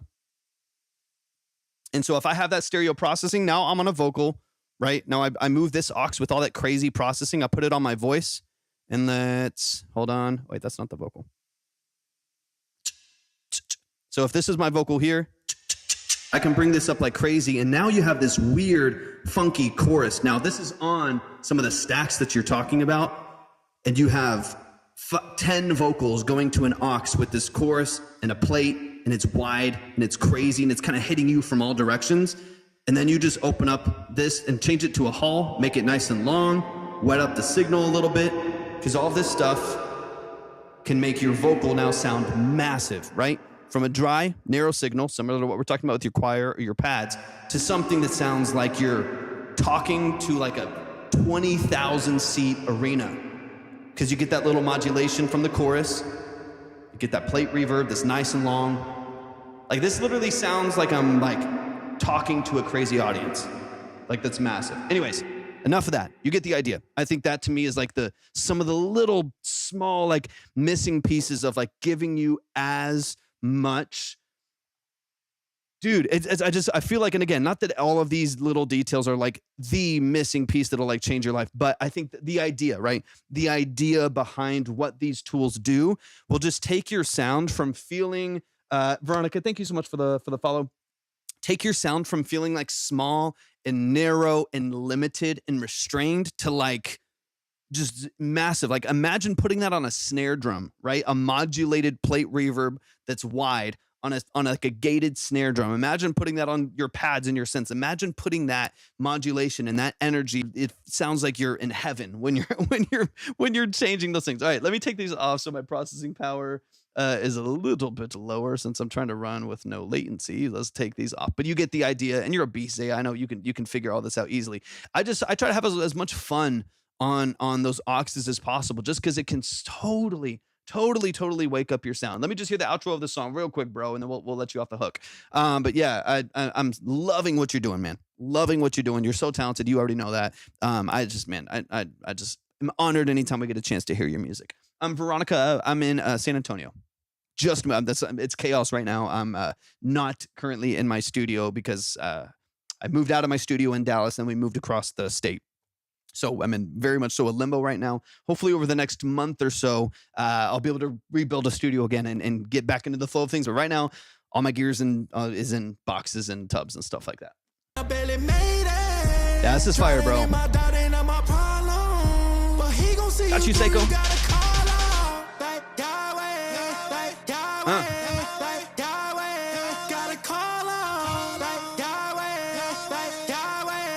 So fire. Yeah, dude, you're such a beast. Y'all give it up one time. Give it up one time for Zaya. You're so talented, man. So incredibly talented. Let's keep the music going. But if you are not already, and let the people know where they can find your music, man. Let them know where they can find and stream what you're doing for the stuff that you do have released, man. So talented, incredibly talented. And just one of the family. Zaya's been here for a minute. Been around this community for a minute. So please show some love and support to the family anytime they get on the stage. It's much appreciated every time you come in, man. All love. And thanks for hopping over to Twitch, man. All right, let's keep it going. We got Derek in the building. Derek, hop in the chat. Let me know that you are present and accounted for. Let's keep it moving. If you would like to send in your music, go to my link tree, click on Track Talk Submission, read through, follow all the steps, and you will be ready to go. Of course, man. Anytime, everybody needs to go follow Zaya. Sounds good. Hopping back and forth. Let's go. All right, let's keep it moving. Once again, go to my link tree, click on Track Talk Submission, read through, follow the steps. You'll be ready to go. You'll be locked in. If you're on the purple app, you can easily just see, head over to the purple app and you can just hit ! submit. It makes it really easy to submit straight from there. That's also where the line, the orders and minimums, all of that good stuff is ready to go. I appreciate you, Van. Thank you. Where did we see the line? I'll get to you. Yeah, I got you up there, Shane. Yeah, I got you up there. Go to my link tree, click on See the Line. Our main platform is Twitch. So on Twitch, obviously this is just kind of like on my iPad camera here with the overlay. On Twitch, it's a different angle. Pro Tools is always up on the board. We were just talking with Zaya on Pro Tools, showing him the exact plugins and process that we're talking about, all those things. And it makes it a lot more engaging. You can also see the line, the order, the minimums. So you can see kind of where we're at. And you can also see the chats from all of the different platforms. So we're obviously live on TikTok, YouTube, and Twitch. And you can see the chats from everyone. But on TikTok, obviously, you can only see TikTok. So that's why we always tell people to go over there so you can kind of get the full experience. It's also better audio. It's also uncompressed audio versus TikTok, which is like duplicated mono and overcompressed. So it's just kind of a better experience overall. But of course, feel free to hang out over here if you want to. This is a rough producer mix. I'll be getting it mixed and mastered by someone else. You heard this instrumental a while back. All my production, Emmy on vocals. I have some BGV in the final part. Let me know your thoughts. Okay, cool. Sounds good, man. Let's get into it. Yahweh. Come on, so fire, dude. So freaking catchy. So catchy. Let me just make sure these are updated real quick. Okay, cool. All right, this is The Storm by Derek Bennett featuring Emmy Smith. Let's get into it. I'm excited, man.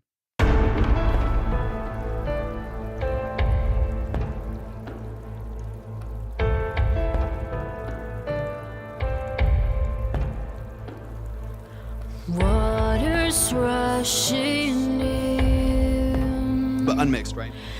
anchors come undone. So you mainly want a production structure, right? I swore that I could hold on tight. Waves are pulling me down. Oh yeah, this is great. Perfect. Got you, man. Through the sky, oceans roar, my hands are shaking. You said we make it through the night. Why have we been forsaken? Waves rise high and the sky turns black. I cry for help, but you don't answer back. Winds are rolling free storm. Where are you now in the storm? Waves rise high and the sky turns black. I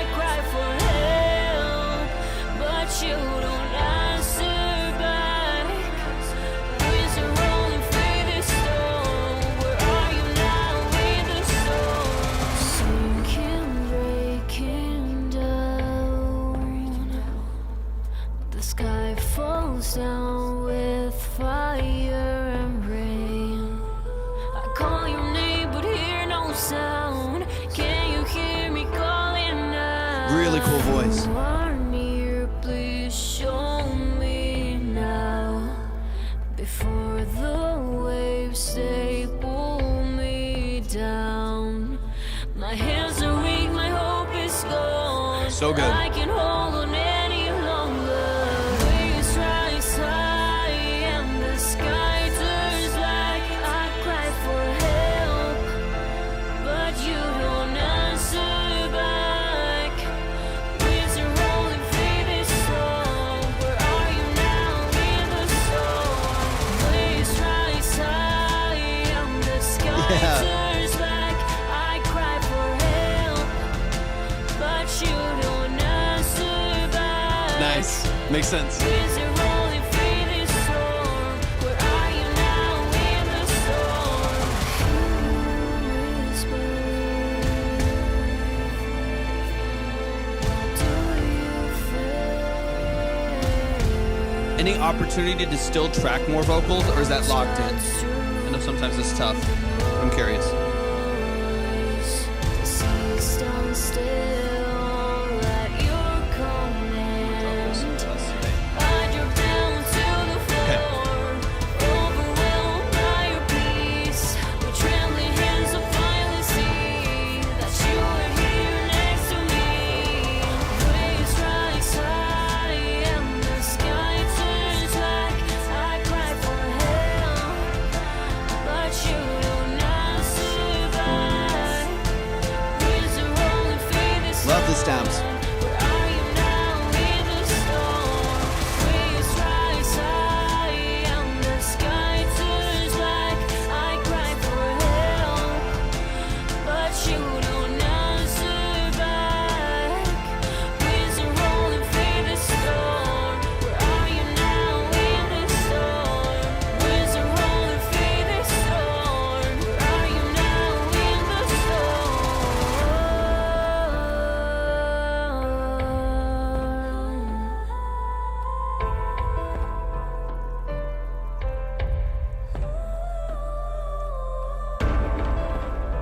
Love your percussion on this, man. This is beautiful. What's up, Junie?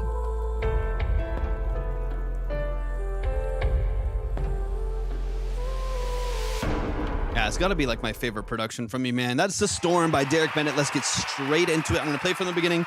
And that's honestly, man, there's two things. Tommy Frog percussion from Contact. Let's go. It's honestly sounds gorgeous. It's really, really well done. Sounds fantastic. Let's run it from the top. There's two things. One on the bass side and one on the vocal side that I want to listen for, both kind of on the tracking and production side. But what you have here is fantastic. So I actually don't think you need to like really change anything about what's here. It's powerful. It's emotional. I love your progressions. I think the stabs are awesome. The dynamics are great. There's some things I think that need to happen in layering on the vocal that I think you're already getting into more of that I definitely needs to happen at a couple parts. And then in the bass, I have a curiosity I want to try out. But let's get into it. Let's go. I'm going to try to move at a good pace today. I'm always taking my sweet time. All right, let's run it from the top, man. Let's get into it.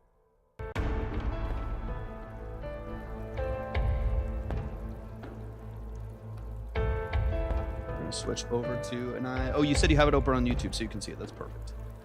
Waters rushing in, anchors come undone. I swore that I could hold on tight. Waves are pulling I think a bit of both. Because it's a power thing and it needs a chunk. It needs a chunk. So we'll listen for it. My hands are shaking. You said we make it through the night. Why have we been forsaken? Waves rise high. Give me 2 seconds to just sound design, synthesize.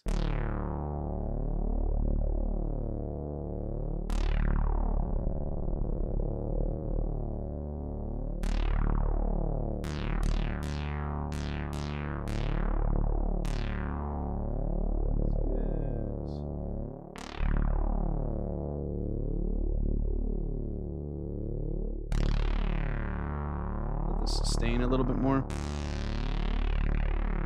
Is that resonate a little bit more.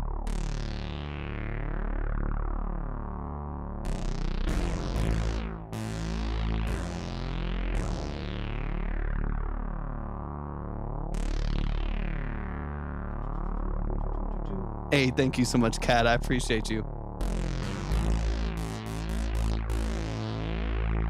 Okay, let's give me 2 seconds.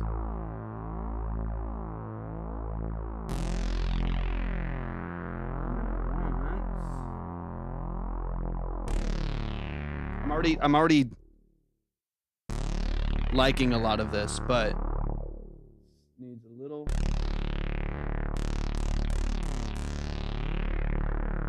And then all I want to do from there is push this chorus here.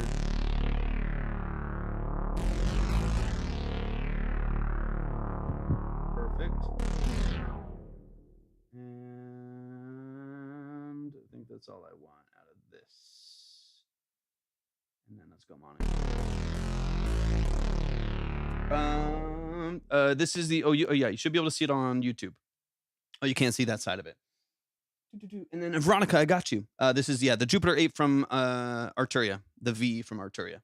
Yeah, sorry, I was like, wait, it's like slid over. Excuse me, God. Raps and Rose, what's up, man? Appreciate you hopping in. It's good to see you.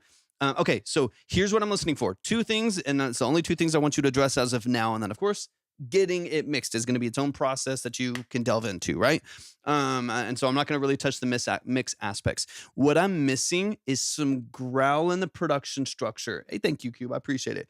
Some growl in it, because you have these powerful strings, these spizzicatos, these dynamic pianos, these powerful, punchy drums that fill out this entire structure in a gorgeous, punchy, powerful way. It's amazing, but it's missing that, you know what I mean? You know what I'm saying? It's missing that, a little bit of something right there. And then in tandem to that, power behind the vocal performance. Her voice is amazing. The layers you have, really nice, but it just needs more. In this case, more is more. She needs a double on her vocal. She needs the third harmony over the top of it. You need to beef up the stereo imaging on your background vocals. It needs to feel like a fort. This is such a powerful song, powerful message, powerful performance. For it to lack any energy, I promise will be like a disservice to what's happening in the song. And it needs to have all that energy. Hold on one second.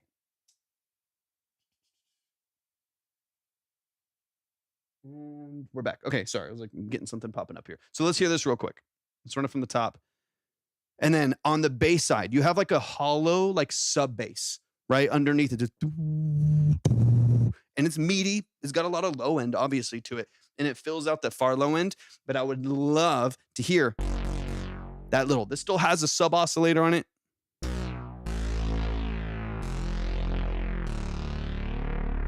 All of that extra, that resonance, the filter closing, a little bit of noise with a little bit of chorus on it. That over your hook, at least. Maybe empty out for the verses, but on your hook, I think would be. Let's now. This applies to the whole thing, so let's chop through it quick.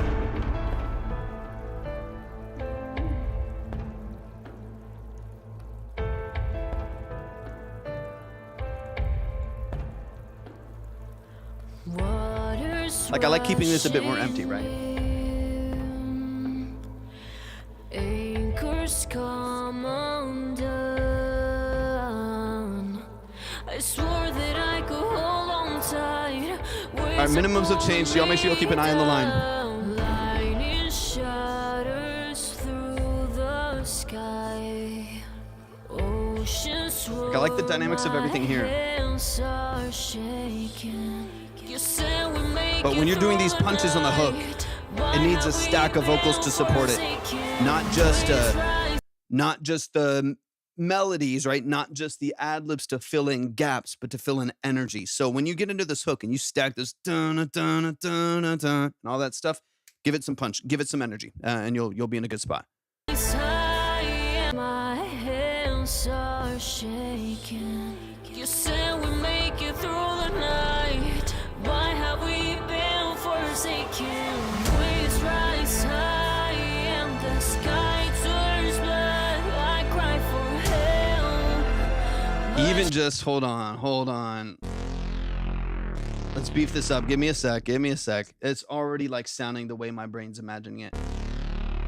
Let's go longer on this decay. Let's keep that filter open a little bit longer.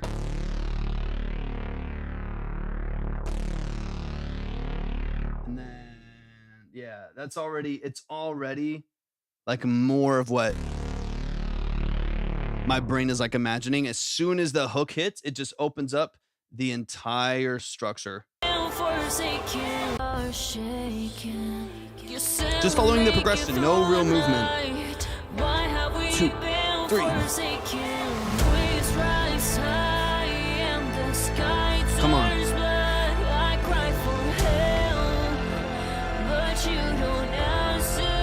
The D minor.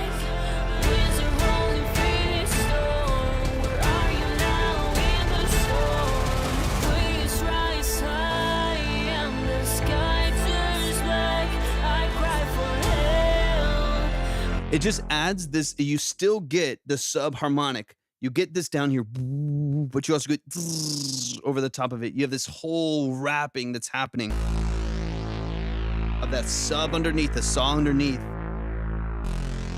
and over the top. It just adds an extra texture. It's still very analog, still very cinematic. I think tucked in, mixed in, that's beautiful. And then on this, like the way that you have the vocal structure there, those stacks need to have doubles on them. They need to double tracks left and right. They need the third harmony over it. Those need to feel choral for those to have any power. Otherwise, they just can't compete with the drums. They can't compete with the other aspects. So that's what I would focus on. Let's get into it.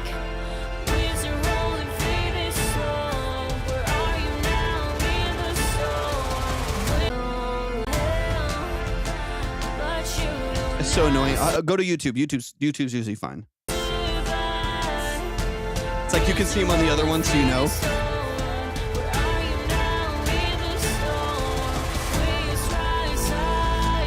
All that energy right there. Come on.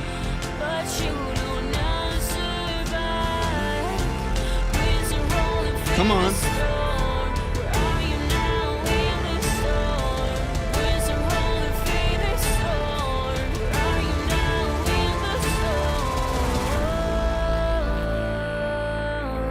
That feels different to me versus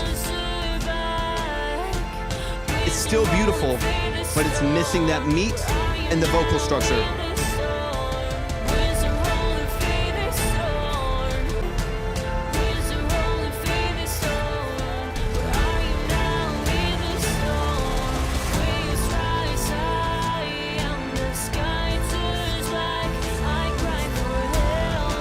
Like that just is different. Come on, dude.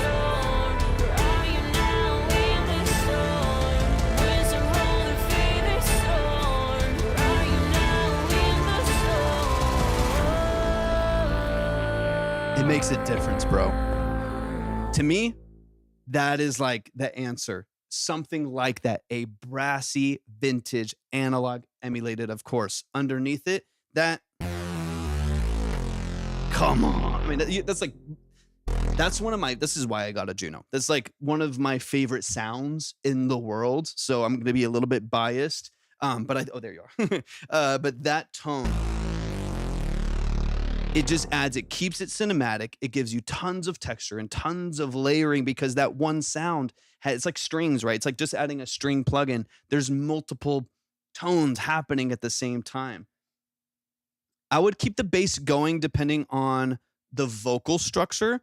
Give me a second. I'm gonna use the restroom because I want to focus on this a little bit more. So give me 2 seconds. We'll be right back. Don't go anywhere. And then I'll focus on the bridge for a sec. Potty break. And then we'll be back.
back. It's a nice thing about just being at home because everything's real close. All right, let me just hear the bridge real quick, so we can kind of see the bass where it's at. But to me, vocal layers and bass in your set, dude. You're ready. This is gonna be killer.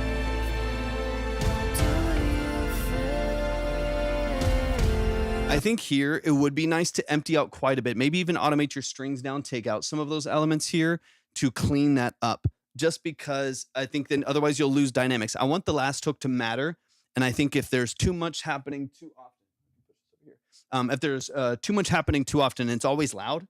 If it's like always big, then you lose that last hook mattering. But if you go a little bit more intimate there, a little bit, because the vocal drops the octave, the vocal's a little bit more vulnerable there.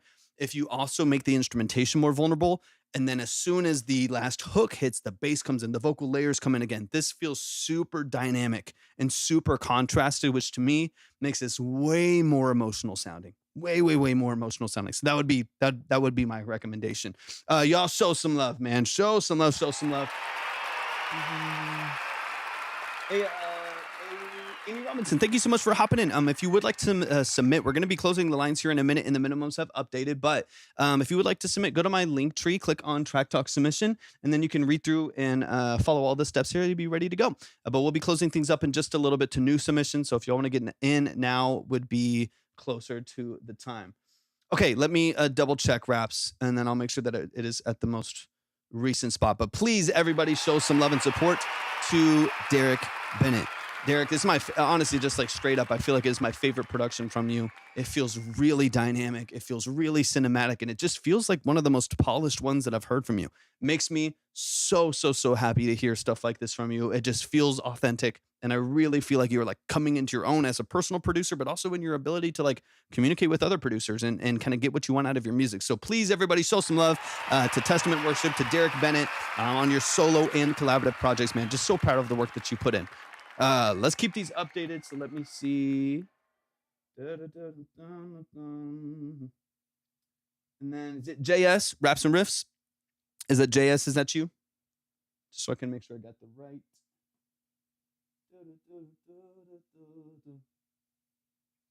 So he's doing a solo project as Derek. Okay, got you. Didn't want to say it if people don't want to. Yeah, they're doing a solo project as Derek Testament. What am I saying? Derek. I'm used to Testament Worship. He's doing a solo project as Derek Bennett, and then he also does collaborative productions with Testament Worship. All right, yeah, I got you. Yep. Let me get you up on the board, ready to go.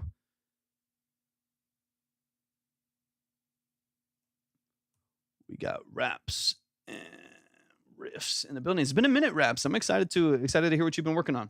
Let me get you pushed up. Got you. I'm trying to move it at a good pace. So let's keep it moving. Raps and Riffs, you are up next. I love it. Testament. I see Testament. It's the account on YouTube is Testament. So if you're on Twitch or YouTube, that's what you're going to see over there. That makes me excited, man. It's been a minute. Yeah, keep your eyes on the order, the minimum, and please make sure that y'all read through and follow all the steps. You can understand. We'll get into our last 4 tracks here, I think. Last 4 tracks. If you do not get heard for any reason, as we state in our submissions and everything, you will never get heard without you being here. You're not gonna miss out on your credit or miss out on your opportunity or anything like that. We will always make sure that you are present, that you're here. These are such a detailed, Derek Testament, such a detailed breakdown of the structure of your music. We'll always make sure you're present. So you never got to worry about missing anything. If you got to leave for any reason, or if you're not one of the top tracks where we have to get off, then your credit will always be safe. We'll make sure you're taken care of. This is Raps and Riffs. What's up, Torque, and what's up, Raps and Riffs? It's good to see you, bro. And again, y'all can go to my link tree and click on See the Line, head over to Twitch or YouTube, and you can see the line at any point, orders, minimum, all of that. Absolutely. And Veronica too, if you might even get a bonus tomorrow, Veronica, if you're able, like just as an example, in case someone doesn't get hurt tonight, if you come in tomorrow, Libby will be back. So my wife, she's been an editorial and personal stylist for over a decade. And we own our business together. Obsidian Key is our company where we offer a myriad of different services to artists and producers and musicians and stuff like that and engineers. Anyway, she runs that business alongside me, and she does the live with me Monday, Wednesday, and Friday, where she does, branding consultations, getting into aesthetic image, Spotify profiles, social representation, and stuff like that. It's super fun. So if it almost could be a small benefit if for any reason you don't get heard tonight, or if you haven't skipped forward or anything like that, because there's no pressure, you might even get a little bit of a bonus getting her back in here tomorrow, which would be fun. But yeah, we'll always take our time. Okay, it's been a minute. I always love coming through. It's so great to see you, Raps. I'm so glad. This track was made on my guitar with vocals. I had to make my guitar sound like a George Harrison sitar. Oh, let's go. Okay, beautiful. Let's get into it, man. Yeah, talk to me. Just update me because everyone's situation changes, Raps. So talk to me about anything new or fresh that might be happening in your production. Anything that's changed about your mixing process, things like that. Just walk me through what's going on because I know people's stuff changes. Is it karma? Is it? Am I the avatar? Of course. Rap? No, I'm more like Prince Zuko. Got to hold this fire on my heart to turn too cold. Dope on point in your face like it's too cold. Don't cut lines like bullies at lunchtime. I do though. Ask him where the food go. Said I'm dead meat then. Told him he would know his own meat is all he's beating. He ain't losing. Be proud when he got the win. Look down to see belly, but we'll never see defeat then. Didn't go to school with an AR, but got suspended being a bigger bully than my bullies than they are. Can't lose weight, been trying with help. Gave me black eyes, I gave them thoughts of unaliving themselves. Gonna make me say it's a foolish mistake. When they push me down, I'm only trying to get a plate. When I'ma do to your face. Logic can play at your wake, and that's the mourners who can relate. Woo! I did in the hospital, trying to escape. Hold my breath in the bed, hoping I won't awake. This must be my karma for saying things that I say and can't remember because of medicine I'm drinking that day. Is it karma? Oh, hold on. I never say that karma's Sorry. a bitch because she gon' slap me if she hears Trying to find the that key on I've piano. said. Is it karma? I'm so thankful for her sins. I never feel bad that she done just what she did. Is it karma? I'm not a snot-nosed little kid. Too much blow up in my nose just to not know that I'm sick. Is it karma? Hear the whispers in my head, or she trying to test me with them just to see if I give in? Is it wrong what I said, but don't want to admit it? Confessions sound like a brag, but it's really addiction. Got you, Veronica. Depending on if I try, Appreciate you so much. My faults depending on pride, drugs. I'm quitting anytime I want. Every doctor's note that was signed of prescriptions, I would hide like rhymes I wrote when I was 11. I was so embarrassed they describing my afflictions. Wonder if I'm crazy not to think that I have symptoms. Am I hearing or seeing things, the things that they would say when all I'm hearing is they want me to see things their way? Doctors on the floor were truly patient, who I'm faking. Calling me alive, I don't have hallucinations. This must be karma for the lies that I told. Faking sick in 5th grade, throwing up, I couldn't go. I caught that bully fat and he hold me in a choke. When I see that I'm the bully, not a stone that I could throw. David and Goliath was a giant on the throne. Cause I put him in a coma, but I had to throw a stone.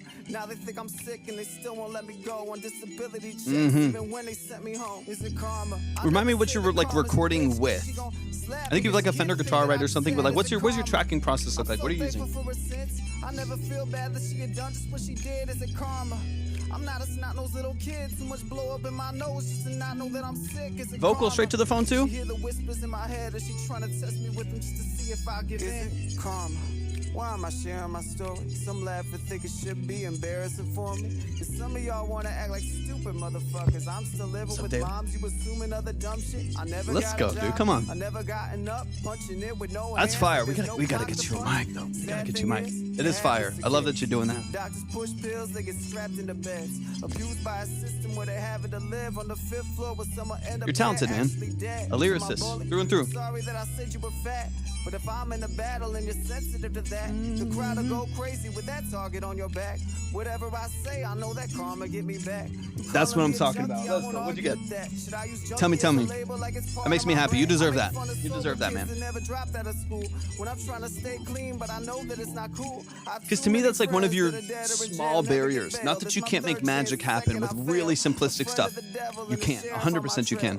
Don't guarantee a sale. I know where to get a scale. Yeah, okay. You got the whole kit. Scarlett with the mic and the headphones, right? Is it karma? I never say the karma. Congrats, man. I mean, that's gonna be huge for you. She hear the thing that I just said. Is it karma? She hear the whispers in my head. Is she trying to test me with them just to see if I give in? Is it karma? Never call her a bitch, cause she gon' slap me. Cause she hear the things that I just said. Is it karma? She hear the whispers in my head. Just to see if I give in. Just to see if I give in. Just to see if I Beautiful. give What's up, in. Hazy? Let's go, dude. Dude, it's so. Where's my cheers go? There we go. Yo, show some love to raps and riffs, dude. It's so good to just to hear your. I really like your aesthetic and your vibe and the energy behind what you do creatively. It feels very authentic. It feels very real to you, and I feel like that really does come across in your music. As you know, the reason why you got a mic and new headphones and a new interface and stuff like that is just, is the fact that you want to go to the next level with your quality. And I respect that so much. I mean, that to me is like a very basic thing. So I think that this song has a lot of potential stylistically and structurally. I think has a lot of potential, dude. Absolutely. Hey, thank you, man. I appreciate the every once in a while the near perfect pitch kicks in. Let's run it from the top. Because you have this, it's E minor, so, and then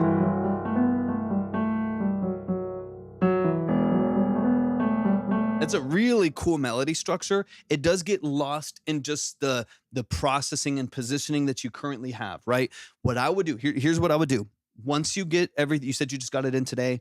I think this is a great song. It's freestyly enough to feel really loose and really open and feel very raw and organic, but it's got enough structure to it, enough melody built into it that and like rhythmic cadence that it still feels like a song. Still feels like you could do something with it. You could build content around it. You could really get some exposure for it. So for one, of course, retrack vocals.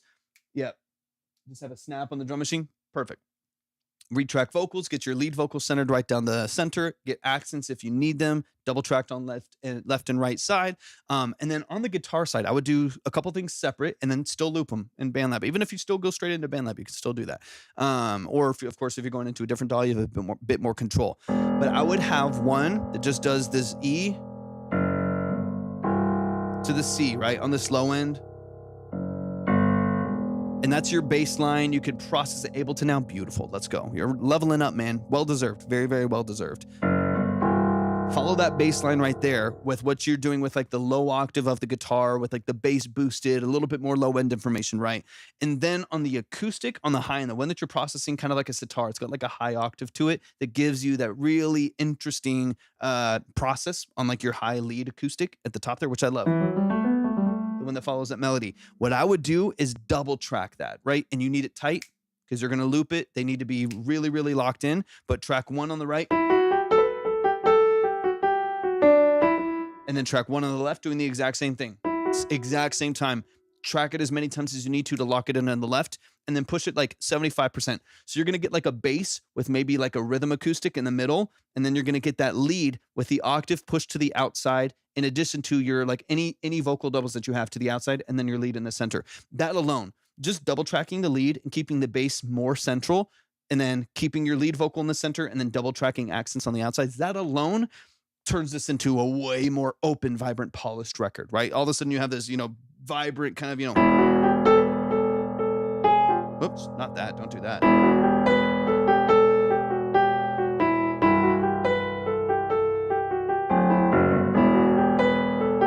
And then you have like this whole loop and this whole vibe, but it doesn't feel too small or too narrow or too restrained. It feels powerful. It feels just as powerful as the lyrics, right? And I think that's an important thing to have in your music. It's the phrase that we say all the time here at Track Talk is just that making sure that everything points in the same direction. So if you've got powerful, punchy music or powerful, punchy lyrics, you've got a lot of emotion. You're talking about tension and societal issues and personal issues and frustrations. And there's tension in what you're doing. JL, thank you for the follow. And I appreciate you, Veronica. Thank you for the love.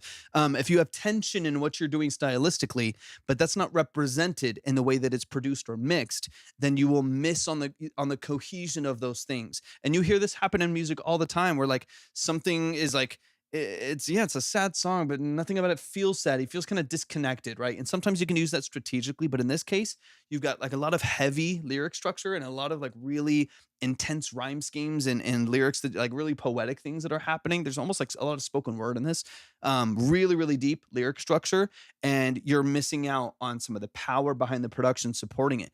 But if you then have like a bass, even if you use like a VST and Ableton to do like a sub bass underneath and then layer that with like a bass on the acoustic guitar to kind of sit right on top of each other here so it sounds really full, but you have like a really powerful bass structure in the song, a double tracked lead guitar on the outside, some accents to your vocal.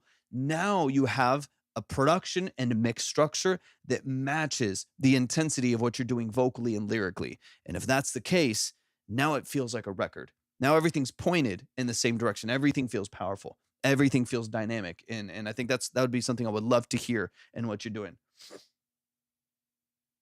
Has been tuning the guitar or the VSC because the neck is a little out of whack. You want to know the cheat code that I've literally used before? Auto tune your guitars. This sounds funky and is not my recommendation all the time. You got to be loose with this. But there was a guitar solo that I tracked. Yeah, 100%, Van. They're super, super talented. I've heard plenty of rap stuff, and this is really, really, really talented. This sounds silly, but put auto tune. And so there was a guitar solo that I tracked one time that I performed it perfectly. I was like, dude, I nailed it. But one note, it was like a boomer bend, whatever. I bent the note up and it didn't quite get where I wanted to. I went in Melodyne and pitched it up and tuned it exactly where it was supposed to be. Sounds seamless and beautiful. There's been other situations where I've had a lead acoustic guitar line in a song, and it just wasn't quite the chorus wasn't really quite working. It really wasn't doing what I wanted to do. I put just auto-tune EFX on there and put it in. There's a couple things you need to know though, but make it very humanized so you get natural warbling and modulation without it, messing everything up. And then yeah, I mean, so maybe your gateway, maybe your gateway to autotune will be on your guitar, not you, and you can still hold your stance, right? You can still hold your stance. Use it on a guitar, it's fine. Trust me, it happens all the time. That can be your gateway into using it. Not that I'm not pro or anti autotune. It's a tool, just like compression isn't natural on your. I've talked about this in post. Compression is not natural on your vocal. Your vocal is not naturally compressed, but we add a process to it to restrain dynamic range to make it fit into a structure, right? EQ is not naturally on your vocal. Your vocal sounds how your vocal sounds, but we will manipulate the tonal qualities of our voice to make it fit into a structure. Autotune is the same thing. Your vocal isn't perfectly in pitch, and it doesn't always fit the tuning structure of a song, especially if any of it's digitally produced at all.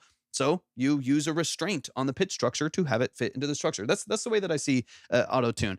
Just like anything, you can over compress something and it sounds nasty and terrible and it's pumping the whole mix, and you can add more auto-tune that fits naturally in a recording structure and it just doesn't sound good, right? It's just a tool. You can abuse it and you can make it sound shitty, or you can have auto-tune sound incredibly transparent and beautiful. No, 100%. And I'll also say this: they were still tuning vocals back then. For the Crows, welcome in. They were still tuning vocals back in the 70s and 80s. I think as far back as some in the 60s as well, where they were using harmonizers and chorusing and tape speeds in order to pitch things up because it was so expensive to retrack and splice things. Jay, thank you so much Jalen, thank you so much for the follow. That they would literally it was a book that I was reading on some of the production around the Beatles records, where they would use chorused layers. There would be a layer that was a little higher and a layer that was a little bit lower to make it sound like it was more in tune down in the middle. The medium of those vocal layers was a bit more down the center and more in tune. That's why you would always hear these doubled chorused vocals. It wasn't just stylistic. Some of it was very practical. And if there was something, I forget the name of the guy who, I have his book. That's what I was reading, but one of the guys that was producing the Beatles and a couple other big bands at the time, where if something was too flat, he would or something that was maybe it was too sharp, they're singing too sharp, and he would literally you'd have the tape running and they'd be printing, and as they're printing, he would put his finger on the tape just so lightly, like this, just barely touch the tape to create a little bit of tension, which would maybe slow down the record by this much. You got to be literally perfect by doing it, and it would slow down the tape and it would detune it, right? And so anyway, so the idea of tuning vocals and trying to get the perfect take and trying to optimize the tools that you have is not a new thing. The tools just weren't there yet. Yeah, it's insane, right? So I think people just get an ego about it, and I don't care. There's songs where I don't use any autotune for a client based on what they want, or even my own stuff or someone that I'm working with. And there's times where it's at zero. It's T-Pain, baby. We're ready to go. But I feel like it's just a tool, just like anything. You can abuse EQ and fresh air and soothe and Goldfoss and anything. You can abuse your compression. You can way over DS something and give every single client of yours a list. You can abuse any tool that you have. That's all it is. Just a tool. It's powerful stuff, man. It's powerful stuff, man. Exactly. And so I think, but what most people don't like is the sound and the artifact created by autotune. You can use autotune or,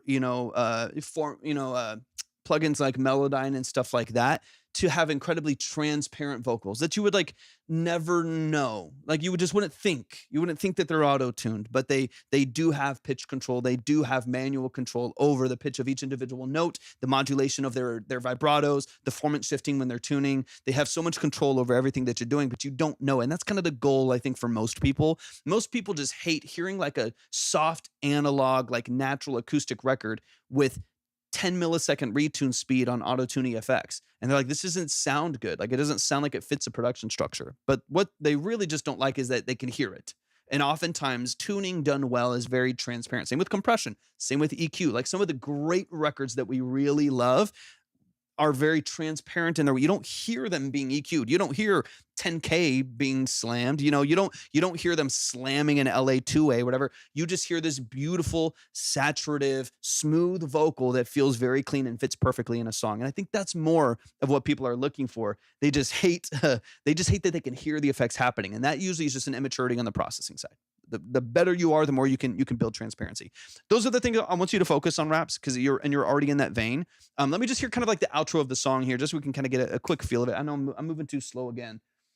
Yeah, and Andy, I agree, and also there's no rules, right? So I agree, but also there's no rules at all. I think sometimes the best thing that you could do is to leave something as it is. Like I think sometimes the temptation is like, well, I need to add something, right? Like I got a beautiful drum recording. I should do something to it, right? You know what I mean? Like I should probably EQ that snare right, but maybe not. Maybe not. It's using your ears. It's listening to what's in front of you, seeing if it fits. But I think the tendency, like, well, I need to tune this, right? I need to have auto-tune on it, or I need to EQ it. I need to compress it. I need to have 3 compressors, right? Because that's what whoever did on this record.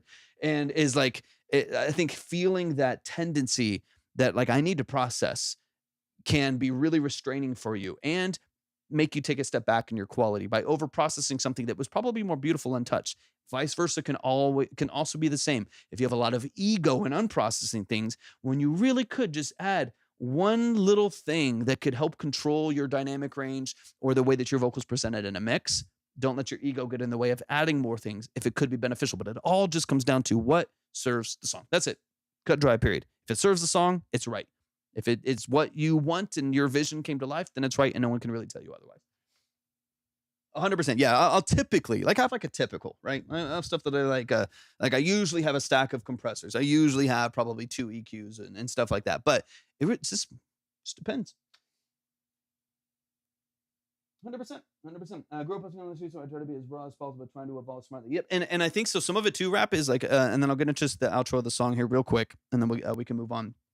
So much of it is too, like if you want to sometimes wanting a natural tone and actually getting a natural tone in your production structure and in your vocal production requires levels of processing. I think allowing a natural vocal to sit over a production structure requires a certain level of control and a certain level of polish for you to actually even hear the natural tone that you're talking about.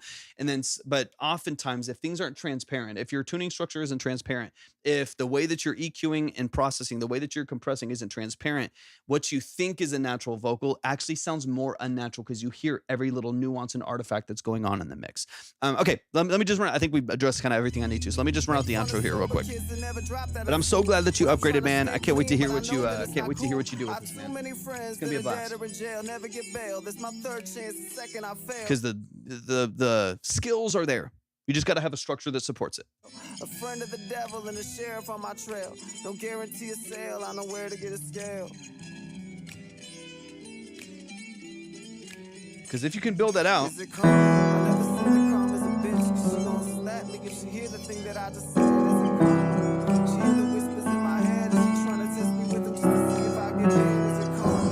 Like if you have that energy in there, supported by what you're doing production-wise. And all this is just recorded. This is like a demo recorded into their phone. Literally just like tracked on their phone, getting the idea out on paper and just and recording it in BandLab, just recording their mic into their phone, the guitar, all of that stuff. And your ideas are great. Your structure is great. Yeah, 100%. So they just upgraded. They just got an upgrade in their quality. So I am thrilled, Raps and Riffs, that you are about to take this to the next level. Y'all show some love to one of the OGs, one of the family, Raps and Riffs. I love anytime that I get to hear your music, man, because you are a great lyricist. You're inspired when it comes to just the way that you like lay out your music, and so I'm excited for the other aspects of what you do to actually support that. You know what I mean? Like I'm excited for the production to feel as impactful and as inspired as the way that you build your lyrics. Because you're a talent, man, 100%. Y'all show some love to the family. Yeah, everything that you heard is just straight into the phone, straight into the phone. But y'all show some love to raps and riffs. Let's get into our last couple tracks here. So I think, let me just update this real quick. Got you, Veronica. You're up next. I appreciate you so much for hopping in, Veronica. I believe it's my first time hearing your music. If so, I'm so glad that you're here. I'm going to go ahead and close the lines to new submissions. If you're on the board, that'll be Seiko, Gene, and Shane after this. Of course, any of y'all can move around. You can always add to it if you want to skip. It's completely up to you. But we're going to close the line to new submissions. I'm so glad, Veronica. Welcome to the family. Welcome to the Vibe Tribe. For anyone that's just coming in or just joining the family, like I said, most often I've got Libby with me here, and we'll break down a lot of other aspects of what's going on. We'll go super in deep, super in depth on a couple other peripheral aspects. So definitely stick around for that whenever that's happening. We also have a bunch of other community aspects as well. We have a Discord. We've got a Patreon right now that we're adding tons of new content to every single week at all of the different tiers. There's new contents, whether it's like, especially some of the stuff that Libby's putting out on designing, like, stylistically designing merch and how to put that out and how to make it count. There's a free social media checklist on all of the things that you need to know on formatting your social media between even your DSP platforms on Spotify, optimizing, Instagram, TikTok, YouTube, the layouts for your bios, things like that. There's free checklists that you can find at our Patreon and more paid content as you go through the tiers. Super excited to just be able to pour more and more of the stuff that we're talking about here and connect even on a deeper level and give y'all as much value as we possibly can. It's gonna be super fun. Yeah, even if y'all, and part of the goal of what we do here too is like, even if you are waiting on a song or you don't submit, that you're still getting some value. You're still hearing some things that hopefully would be impactful for you, that would be beneficial for you to hear and for you to learn. So that's kind of the goal of what we do here. We move at a slower pace. Like we've said, these aren't reviews. We're not moving quick. I'm not trying to blast through your song to get to the next, person or something like that. You're here, you matter, you're in front of us. So we want to make sure that you get everything that you deserve out of this experience. So but yeah, but please go to my link tree. Go to, you can see all the icons at the top for Discord, for Twitch, which is our main platform where you can see everything else going on. Of course, Patreon and all that stuff there. And make sure y'all follow us over there and we'll be ready. All right, this is Veronica North. This is called Home to Me. I just released an album and I'm a newer artist just stepping into working with various engineers and wondering your feedback on this song and just hoping to gain some variety of perspective on it. I love that. Beautiful. Maybe what you would do differently. I like your feedback on others. Thinking about branching out to work with new people for the next project. Perfect. Awesome. All right. This song is released. So glad you're here. This is a, let me open up Spotify. This is looks like a part of an album. So Home to Me is an album from Veronica North that just came out this year. So please go stream the songs, go add the tracks, go follow all over there. And then, okay. So real quick, let me know your role. And then, Anna, thank you so much for the follow. I appreciate you. Let me know your role personally in this track. So as far as musicianship, producing it, songwriting, vocally, did you self-engineer? Did you go to a studio, work within it? Like you said, you're working with some producers and engineers, but some of those little details, drop it in the chat. I would love to hear a little bit more about some of your process. Let's get into it. And so I think the song is the title track, Home to Me. Songwriter, vocals, and some keys, co-produced. Perfect. Love it. Let's get into it. Ooh, I already love the arpeggiator. A pretty girl in a denim jacket, a lemon drink, your purple mattress.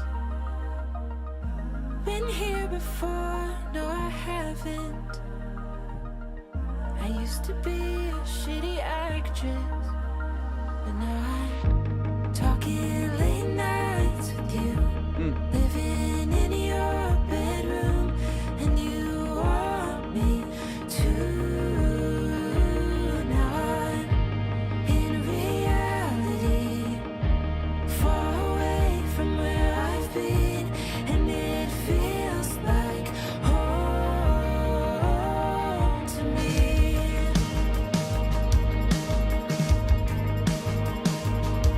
For your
voice, Veronica. Really nice. Question where you're going, and I don't wonder if you like me. I don't need to second guess it or think you might be lying. I just know that you're all in it, 'cause you were from the beginning. You even said you're so confident I could leave and you'd be waiting. Now we sit outside in your backyard and talk about our So you had session musicians at the studio, right? I appreciate you so much, Raps. All love, man. Damn, son.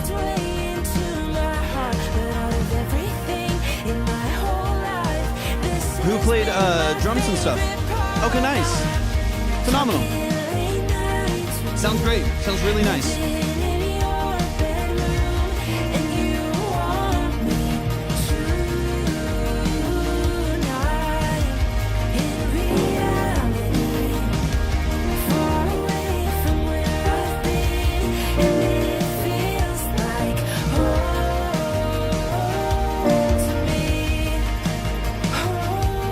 I love that.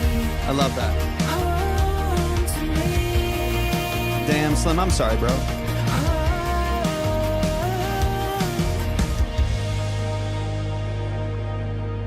Yeah, really, really good programming on the drums. It sounds great.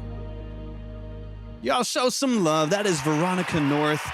Amazing, amazing, amazing job. You have a fantastic voice. Fantastic, fantastic voice. Let's run it from the top. I think the production structure is great. The mix on this is really well balanced too. I really do not mind it at all. And you got 1,900 monthly listeners. You already have a great foundation to what you're doing. I will, since I have this open on Spotify. And again, if y'all like this track, you can go stream it, go add it to your playlist, go follow, like it, all that good stuff. Go to your favorite DSP. Search up Veronica North and you'll see the album, which is the title track of the song, Home to Me. Go stream the songs, run up the numbers, all that good stuff. But let's run it from the top. Even though Libby's not here, I'll give you some bullet points of some stuff that obviously just by default of being in this world with her a lot, I can tell you about your Spotify. You're doing a lot of things really, really well though. Great photos, great cover, good claim to count, stuff like that. You're doing a lot that's great. But just by default of being on your Spotify right now, I can give you a couple very, very quick pointers that will help optimize a few things. And of course, you can go way more in depth with whatever she sees. Let's run it from the top. Let's get into it. I'm excited. This is really nice. This is really nice. A pretty girl in a denim jacket, a lemon drink. I also like the immediate tempo change here too. It's like a quick little movement in BPM that kind of, it causes you to kind of catch your breath for a second. I like that a lot. Mattress.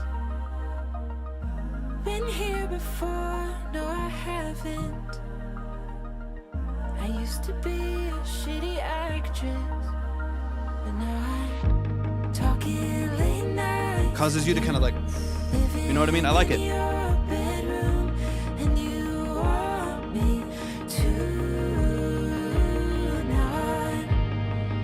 I love it. I think it works. I can't tell you how many happy mistakes happen in music. Things that we love about major songs that are like happy mistakes. You just didn't even realize like were there. That literally happened. Benny Blanco was talking about this on a podcast that we or a video interview that we was on, where I can't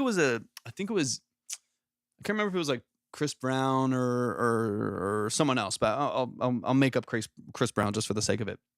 But where they sent a song to mastering and then they sent it to radio to push it really, really quickly. And the timing on the vocals was off. So they literally, I don't remember what the song was that they were talking about. I don't know if they mentioned the name, but literally like when they submitted the song to radio, like the whole hook was like a count off and they put it out literally like completely wrong. Like imagine like this song was just like a count off on the rhythm. Like the whole thing was like a half measure early or something like that. And it was sent to radio on a major, major, major artist. And Betty was talking about it and they put it out and the song hit. It blew up. It was going crazy on radio. Everyone's getting their publishing checks and they said, don't you dare touch it. And so I don't know what the song was because I don't know if they mentioned the name of it, probably so people don't, get weird about it. But it was one of those things where like it worked. Somehow it worked and somehow it still fit and they left it as is. and it just worked. If they were to change it, who knows? Like if they were to pull it from radio and change it and then re-upload and get it back to distribution and try to get another publishing deal with it or something like that, who knows what would have happened with it? Like who knows how the song would have done? But it hit, so they said, hey, so there's a song out there, a major record with probably a couple 100 million streams to it, that the vocals are literally not where they're supposed to be, but it worked. So sometimes those happy accidents happen where you're offbeat and you're like, oh, let's be offbeat again. Let's try that again. Sometimes it just works. Anna, we are right now close to new submissions. We will be back live tomorrow, and my wife will be back with me for the branding consultations as well. So just make sure that you're following, make sure that you have notifications turned on. We do have a notification channel over on Instagram. I don't think it's in my profile. But we will be back live on the same account here on TikTok and Twitch and YouTube tomorrow for the full breakdown as well. But we're closed for new submissions today. But if you want to read more about it, if you want to go to where you do submit, just go to my link tree, click on Track Talk Submission, and then follow both of the steps there, and you'll be ready to go. I think one more after this. Yeah, one more after this. And then the rest will be saved for the next time they can come in. Far away from where I've been, and it feels like home. Yeah, I like the tempo change. It works.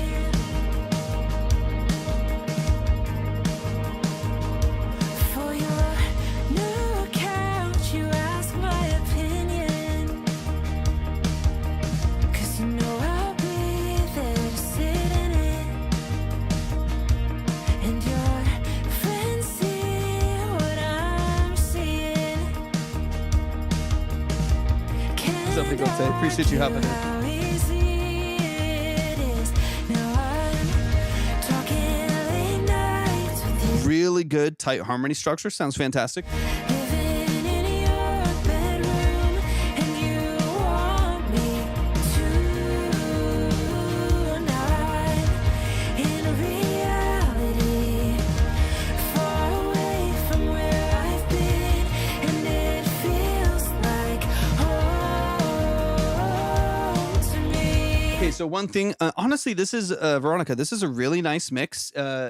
I always try to be careful not to pick on like I think some people want to find something wrong, and there's just different stylistic choices that different people would make, right? Like people just have a different opinion on how music is made, and I try to be more objective. Like I try to, because music is so subjective, I try to like if something's like objectively off and wrong and like is presenting itself harshly in the mix, I want to find tools to adjust them. But this is a nice, like wide, vibrant, soft, saturated vocal mix. The drums are nice and punchy, and like there's a lot of great things happening here. So what I will do, and this is you stick around for a couple lives. This is like one of the annoying things about me, but also can sometimes be helpful. I love ideas. I love creative ideas. I love ways that you can take something that's phenomenal and you make it mind blowing. I just love like little things that sometimes can just add so much like nuanced like impact to a record, right? So one of my favorite things is the collaboration between songwriting and production. This is like one of my favorite worlds to live in.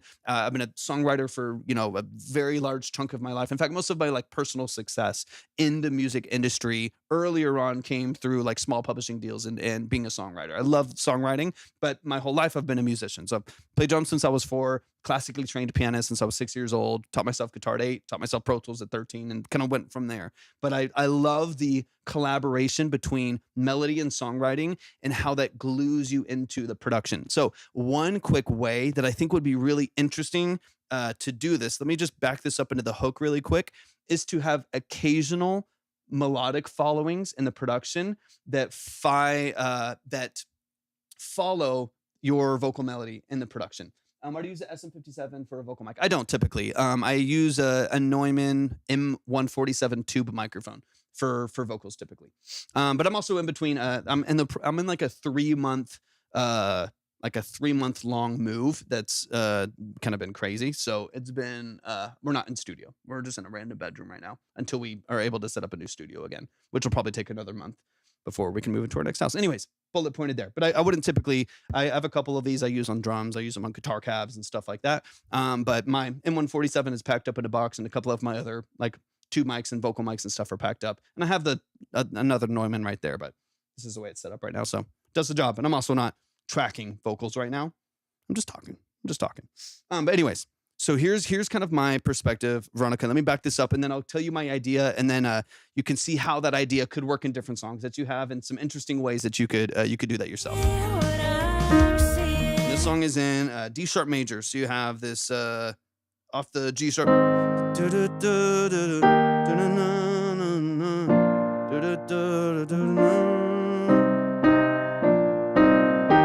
You know, kind of your like main structure there off of the G sharp major. Because rehearsed with mine, just other commands. Because rehearsed. Rehearse with yours out of command. Yeah, I mean, you can do it. It's a hypercardioid dynamic microphone. You can use it. You know, it works for vocals. I haven't not ever used it on vocals. It's just not what I typically use. I have a large diaphragm Neumann tube microphone that sounds pretty phenomenal on most vocals. And so I prefer that. But in this moving phase, being able to toss around a bulletproof $100 microphone and throw it around is definitely a little bit easier as we're like moving out of rooms every 4 days and stuff like that. But yeah, there's nothing wrong with it. It does the job. Absolutely does the job. Okay, so D sharp major. Let's get into the hook here. And your friends see what I'm seeing. Can't argue how easy it is. Now I'm talking late nights with you, living in your bedroom, and you want me tonight. In reality, Hear the B section here.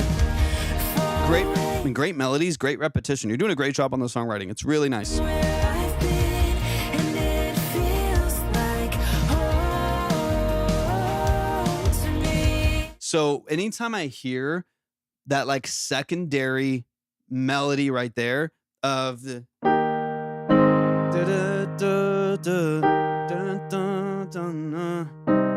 you know, or the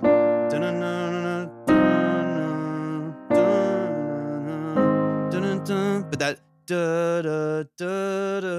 that little high melody right there, I love any opportunity to accent like your punchlines in a hook like this, which you have here twice in your hook by just following the melody. I think using a high octave on a piano with a bunch of reverb on it, or something like and you could use plugins for all this. It doesn't have to be like live instrumentation. A plugin of like a DX. I love it. So I have an old vintage DX21 synth that I love. Something like that. You get this tiny, bright little shimmer over the top, and then it follows that melody. So here.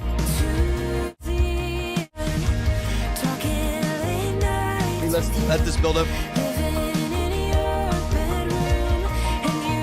And then follow.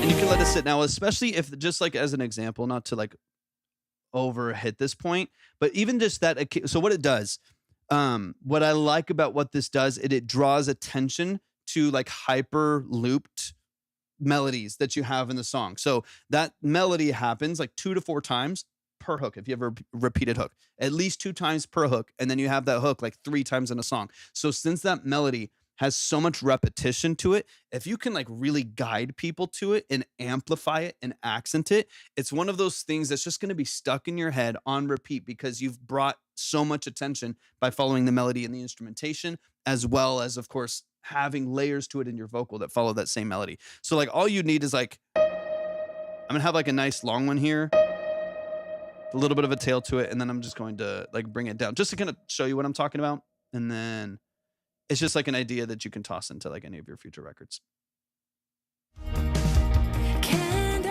So you can have it just sitting there.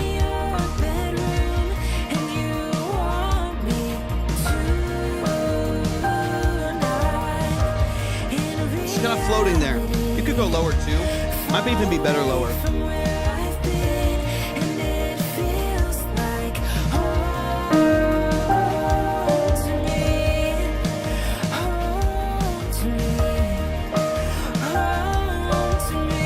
You could like still have it floating around.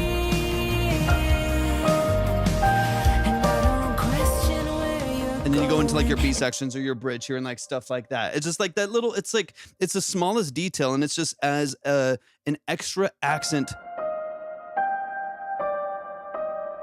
You know what I mean? It's like a little shimmery, bright little thing that with like a DX7 or a bright piano kind of like this or something, super soft. It barely, like I could turn this down by another 5 dB, and it's just like barely there as like a little shimmery accent, a little shimmery octave to your vocal that's already there that just kind of lights it up a little bit. You know what I mean? It's so small. It's such a small detail. It's not like, yeah, change out your drums, like your bass sucks or something. It's like sometimes it's like the tiny, yeah, it literally is like the little icing on the cake that just it kind of it makes it feel a little floatier, you know? There's science behind this. It just makes it a little floatier, a little shimmerier. And sometimes it's those like little icing elements, right? It's that little 1% at the end that just makes a song feel so vibrant. Now, this song already sounds fantastic. So anything that I'm doing here is not a criticism of what's there, because it does already sound really beautiful. It sounds really dynamic. Your voice is awesome. The writing on the song is fantastic. Can't wait to hear more from you.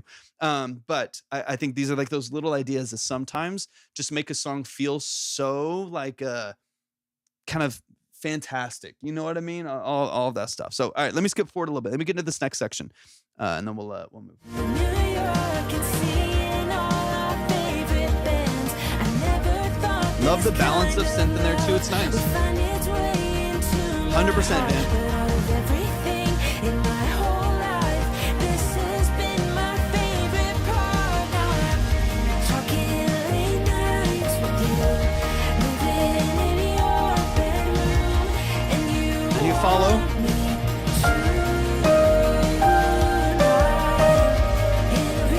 And it just kind of floats over there, quieter, but far away from where I've been, and it feels like home to me, home to me, home to me,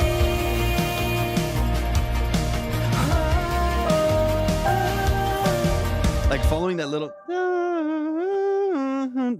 high melody right there on your vocal is just already so beautiful. It's such a catchy melody. I think you nailed it. But yeah, it's like a little, it's not even a trick. I hate even saying that. It's not a trick. It's just like something you could do.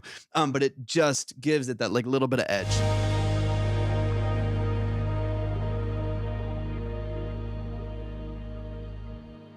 This is so nice. So nice. Y'all, show some love to Veronica North.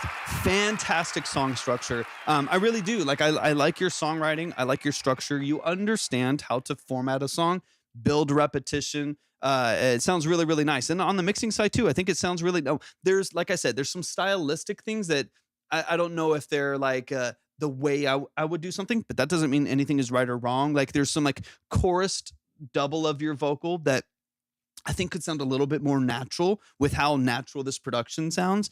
That makes it feel like a little chorusy, a little more processed versus a little softer, warmer, saturated. But that's not a right or wrong thing. It's something I hear that like maybe I would do a little bit differently to complement like your natural vocal tone a little bit more without it feeling too digital or feeling too processed. But honestly, I think you have a really good mix on your vocals. It's a really good production structure. You're a great songwriter with a great intuition. I'm super excited. I'm super excited for you. Sync is a synchronization to film, commercial placement for your music. So this song being, you know, a title track for a Netflix show, or in between a scene on Love Is Blind, or, you know, like it's just commercial placement of your music synced to video. So that's what they're saying. Like, this is a great song to be like placed in a show, in a commercial, and in something in film. And you typically can pay really well if you own the rights to your music. It can typically pay pretty well. It's just very difficult to get into. Can be very difficult to get into. But yeah, I do agree that this is a song that would do well as an interlude to a show or a title track for credits and like stuff like that. I could 100% see that. It's got reminds me a little bit of I can't. Oh gosh, I'm so bad with names today. My brain's not working right. But there's an artist I'm thinking of that I can't really think of. But anyways, that's kind of the basic idea around it. But y'all show some love to Veronica North.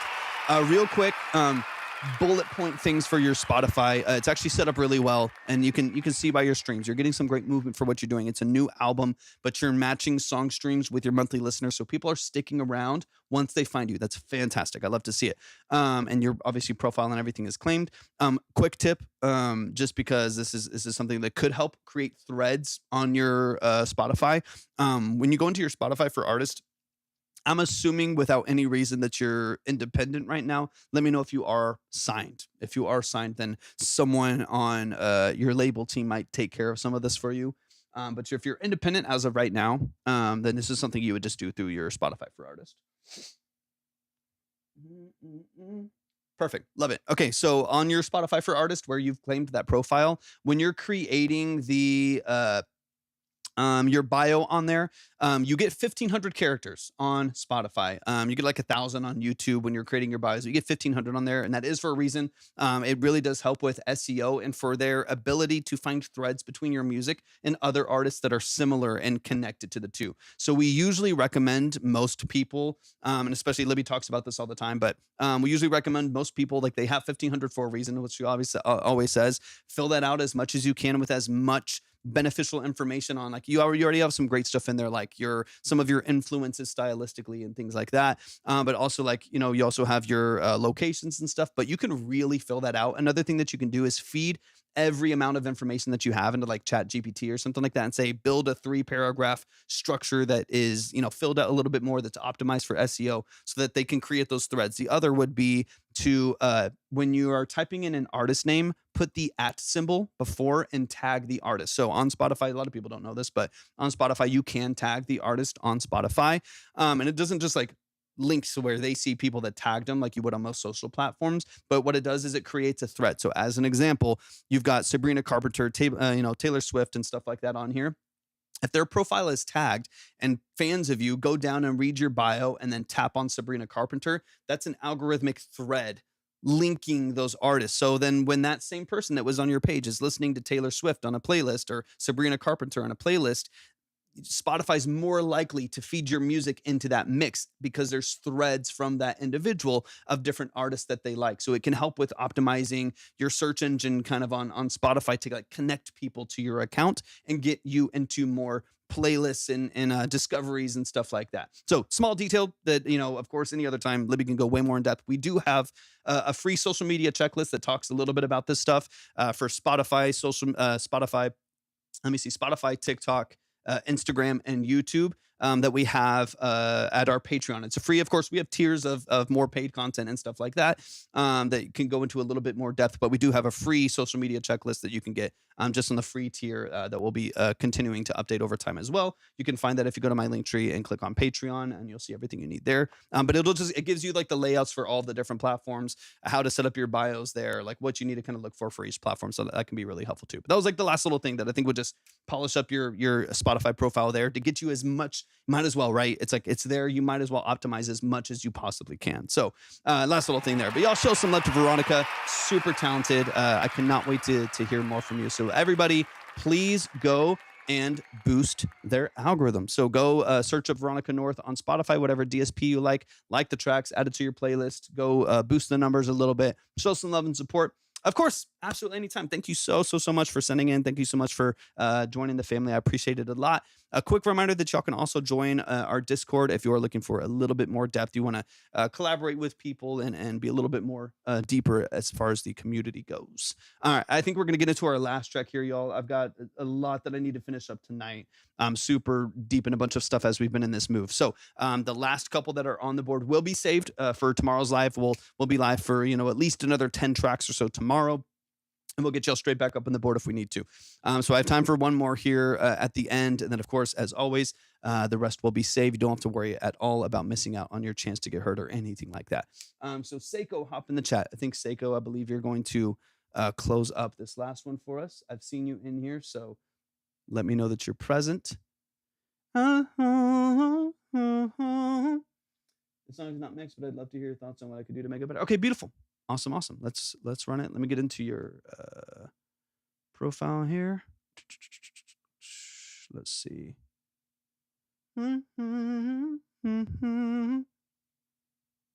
All right, this is Stuck in Hell by Seiko Migo. Let's get into it, man. Yeah, give me any and all details that you have on the structure of the song. Let's get into it.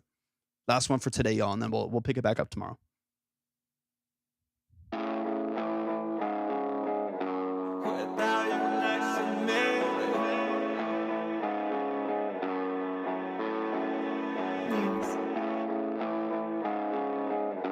without you next to me, Remind me really quick on your tracking process. I can't imagine a world without you next to me. You're beautiful as can be. You look so heavenly, but I think that you're really from hell. I know that you're a demon. I think she fucks around with them spells. I think I'm stuck in hell. I think I'm stuck in hell. Don't know if you can tell,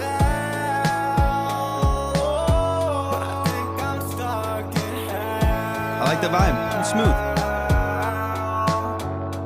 Well, sometimes I wake up and I just don't know what the fuck's going on. Yeah, she knows that I'm talking about her. She's the reason I wrote the song, but I don't know what I'm doing wrong. Okay, cool. So you still got a mic going into it. Really fucked up and now you're gone, but I'll still be here, 'cause I can't imagine a world without you next to me. You're beautiful as can be.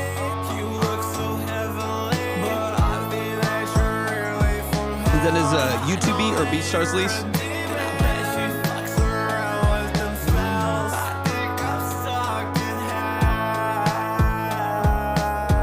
I think I'm stuck in hell. Don't know if you can tell.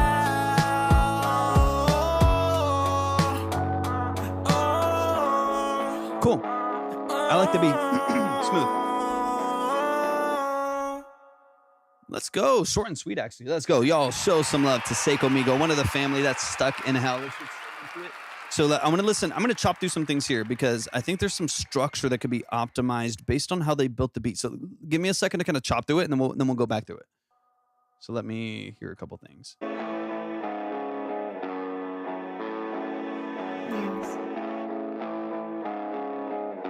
Without you next to me,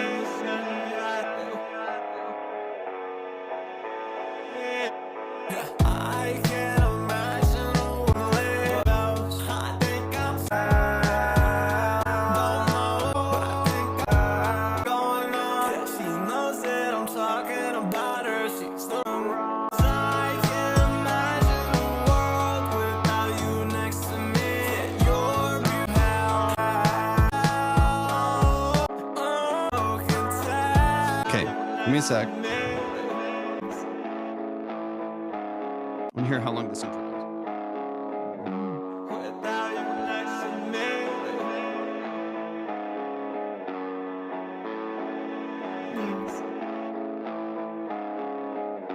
without you next to me,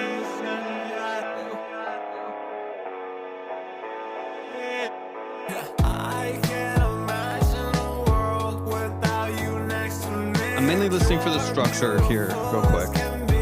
You look so heavenly, but I think that you're really from hell. I know that I'm stuck in hell. I'm stuck in hell.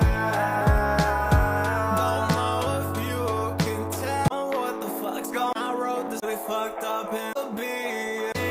You're beautiful as can be. You look so heavenly. I bet she fucks around with them spells. I think I'm stuck in hell. Okay, so you do have a good like second. I was just kind of listening for the structure. I'm kind of curious. It's an interesting beat where it's like really short.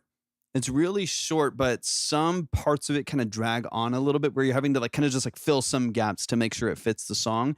And let me start it from the top. We'll listen with a little bit more intention this time through. I was trying to kind of find like when like the hook of the, not even your hook, because you do have a good, you have like a good hook structure there. But I was kind of listening for like the dynamics of the beat itself.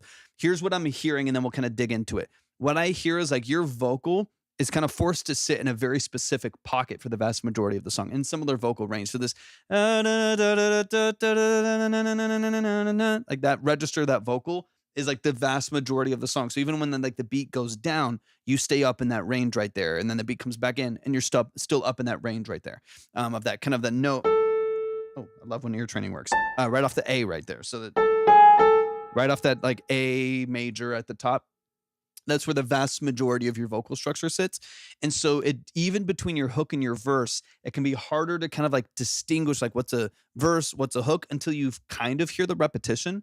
But by that time, some parts of it can already feel a little bit monotonous, just because it doesn't feel that different from the verses, which is partially on the beat. But I want to get into it a little bit. So let's run it from the top, and I want to mainly focus on. There's always ways to improve your mix and things like that. But I think even if with a great song structure with even not the best mix can light you on fire as an artist, and the opposite is always true. Like a poorly structured song that's forgettable because the melody and the cadence doesn't match and stuff like that, or the dynamics aren't very good, with a phenomenal industry mix, might not take off, right? Just because the part that gets it to stick with people might not be there. So let's hear it for a second, and then we'll get into it. I really like your vibe though. It's chill, it's laid back. Like even here, so let me hear I know I'm jumping around a lot, but I think it'll be beneficial. You again have a longer intro with like bigger filler. So even like your early filler on this song is very, it's very loud, and it has this like higher register. I would almost love if you, because that is a great hook, it's a good melody that you have there, if you put that at the intro and then went to your verse.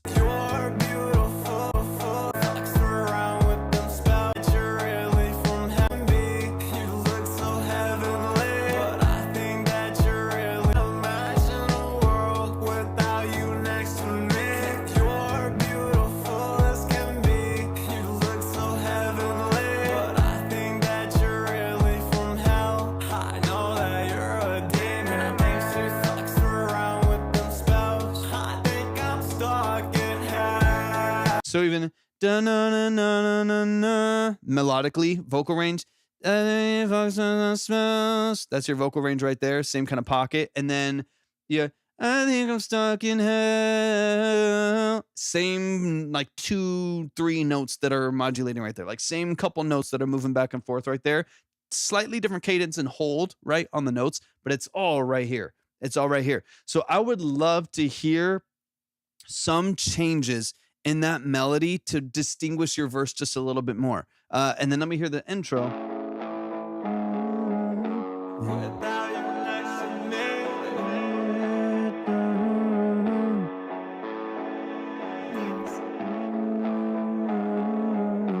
Like one easy way to help start to distinguish that would be to go lower on your verses and start with your hook. So you would start with, I think I'm stuck in hell. I think I'm stuck in hell. Like whatever your like main structure is there, it just like makes it immediately like more catchy than just ad libs kind of for the first 24 seconds, even though they're like fine. It immediately gives you like a beneficial song structure. Like you're starting with a hook right off the bat that immediately is part of the catchy portion of the song, immediately establishes that repetition and that melody for when you go into your technical first hook, like when you do your first hook and your next hook, your first verse and your next hook, you've already heard that melody. So it's immediately, I think I'm stuck in hell. Whoops. In hell. I think I'm stuck in hell. Like you already have that in there. By the time they've heard it the second time, it's like way more catchy immediately. And then personally speaking, again, this is up to you stylistically. I'm not here to tell people what to do, but personally speaking, as a consumer of this, not even as like an engineer and producer, but like as a consumer of this music, I will have an easier time compartmentalizing the song if your verses have a slightly different melody than the hook. Right now, they're pretty much the exact same notes at different speeds, but pretty much the same notes. So I would like maybe start with the hook early on, maybe even just half of it. Let the intro go for a little bit, and then halfway through do part of the hook, and then hit your verse when the drums come in, then do hook, verse, outro with your hook. And I think the rest of that you pretty much already have. I would just maybe make some adjustments to your verse melody. Let me hear it when it comes in.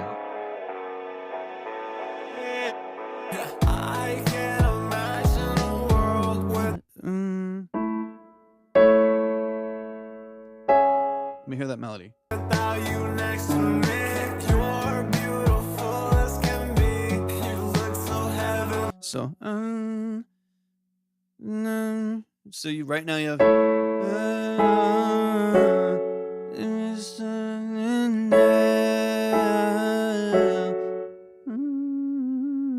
So on your verses, you could probably let me hear your melody for the verse again. I just want to throw out some ideas, and then you can execute this however you. Without you next to me, you're beautiful. You're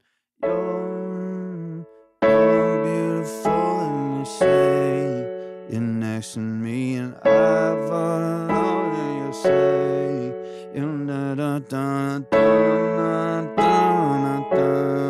lower register, slightly different melody. I follow with your face. You got me stuck in hell. You got me stuck in hell. Now that feels like a hook, and then when you go, I've been set on somewhere falling apart.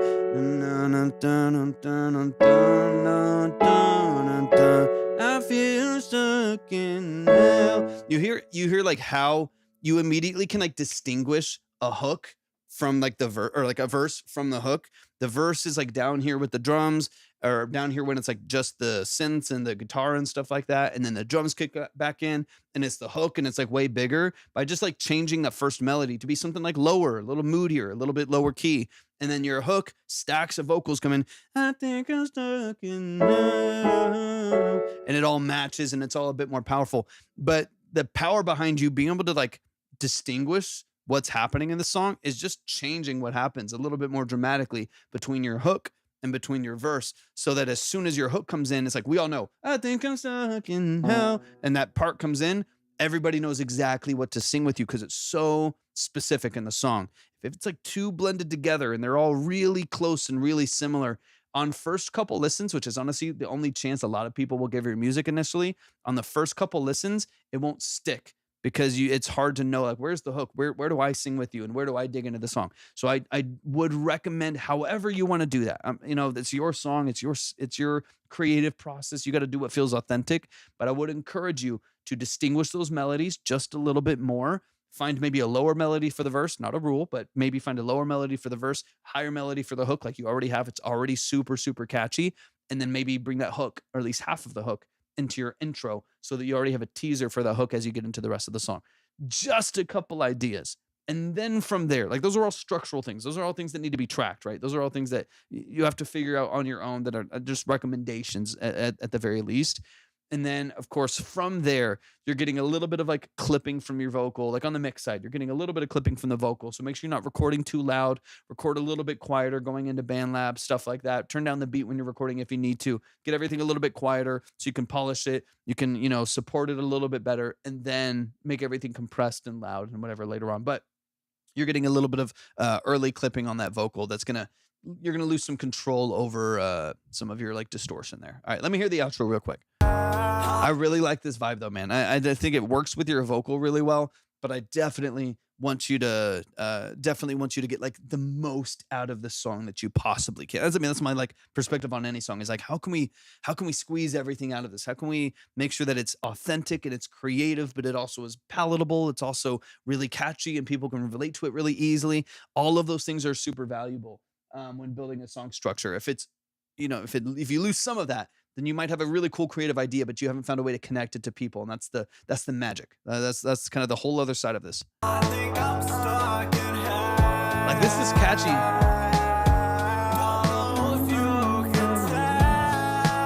You can hear a little bit of that clipping at the top there. So input's a little bit lower on the iRig. So when you're recording, I have my interfaces, but when I'm doing the live stream, it's all running through an iRig too, so I have to keep track of the same thing.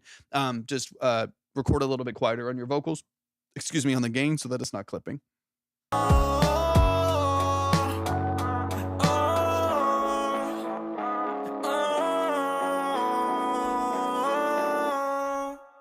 there's a lot of like really cool ideas in here though. Y'all show some love to Seiko Migo. Love you, man. So appreciate you sending this in. I think you have a ton of potential. There's some really gold melodies in here. There's some things, especially as like the last song, that are just going to be stuck in my head for that. Like yeah, you can hear the clipping. Beyond the number that your gain's at, look at how it's represented in the DAW, right? So I don't know exactly how it's represented in Pro Tools. Actually, I just finished. It's not up on Patreon yet, but I did just finish a vocal recording checklist for like a vocal recording guide for artists to understand like what they need to do to control their levels and stuff like that early on. That I'll probably release in the next week or so on Patreon as well. Again, another shameless plug for that. But little things like that. I think the layers are good, but I just think that they might be different layers when you have different melodies, right? So if you go back and you retrack some of the verse to change your melody, that's going to change what your layers do and kind of where they are. So I would focus primarily on your structure, right? So what melodies, what lyrics and stuff like that, making sure that that's fine-tuned. And then from there, you can decide, well, now that this vocal's lower, these high layers seem crazy, right? I might just need to take them out for that verse, right? And then when the hook starts to go again, I might want them to be crazy and be saturated and have a chorus on them and all the fun stuff, right? And a bunch of reverb. I think a combination is good too. Some layers that are stacks of the vocal doing the same thing or harmonizing, and then others that are ad libs, right? That maybe move around. You have them on the left. They have a bunch of reverb on them and stuff like that. I think a combination can be really good too. So play around with not just filling in gaps with ad libs and held notes and stuff like that. Play around with also like stacking the same vocal and then panning that, like having the hell and then recording another one of those to put on the left and record another one of them to put on the right and then record a low octave to put underneath it, so on and so on. I think if you can kind of find a balance between all of it, I think you'll be in a good spot. But I would focus first and foremost on clipping before you get into even re-recording any of your vocal. Get into a space. Oh, what's up, Sumo? Welcome in. Get into a space where on your input, you're recording quieter, you have no clipping, everything is nice and clean and clear, all of that good stuff, right? And then from there, from the Raccoon Cole, welcome in. It's good to see you. And then from there, restructure your melodies to be as consistent and as catchy as possible, right? From your verse to your hook, that they're distinct and they're different.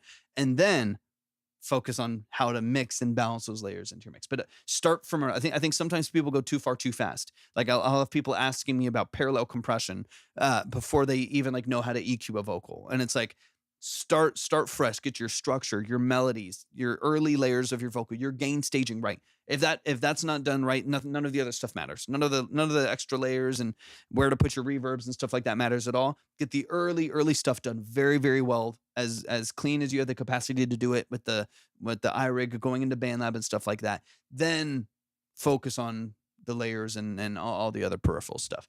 But y'all show some love to the family. Seiko Migo, thanks for closing us out, man. I'm super, super excited for your future because the potential is all there. Not even a doubt. The potential is all there, man. You've got a lot of skill. You're a good writer. You have great intuition on your melody. So I'm excited for you to build it out, man. Of course, man. All love from over here. W Life Slim. I appreciate you saying that. It's like old times, Slim. It's weird. I did this. It is just interesting. I did this live for like well over 2 years on my own before Libby came in and just blew up the amount of value that we were offering, because Libby's the best. She's way better than me. But it's weird because I did this for so long all on my own. And then I'm going to start to sprinkle in some other lives on my own too, just as I have the capacity. It's just fun, but yeah, it was just a little father son time. It's nice, Slim. You gotta have that every once in a while. It's good to see some of the family, some of the OGs in here today too, sending in their music. So I love and appreciate all of y'all. Libby will be back in tomorrow, and we'll do the branding consults as well. So if you're looking for branding, aesthetic, styling help, and things like that, definitely make sure that you show up tomorrow. I'll probably do another solo live potentially on Thursday, not positive, but potentially another one on Thursday. So definitely tap in. We'll open up the lines again, get you all back up on the board, all that good stuff. But I love y'all. I appreciate y'all. Quick reminder again to join the Patreon, join Discord. Just go to my link tree, click on all the icons, follow all the links, and get you where you need to go. We'll do our best to always bring y'all as much value as we have the capacity to. I love y'all. I appreciate y'all. Hopefully we'll see y'all very, very, very soon. Peace.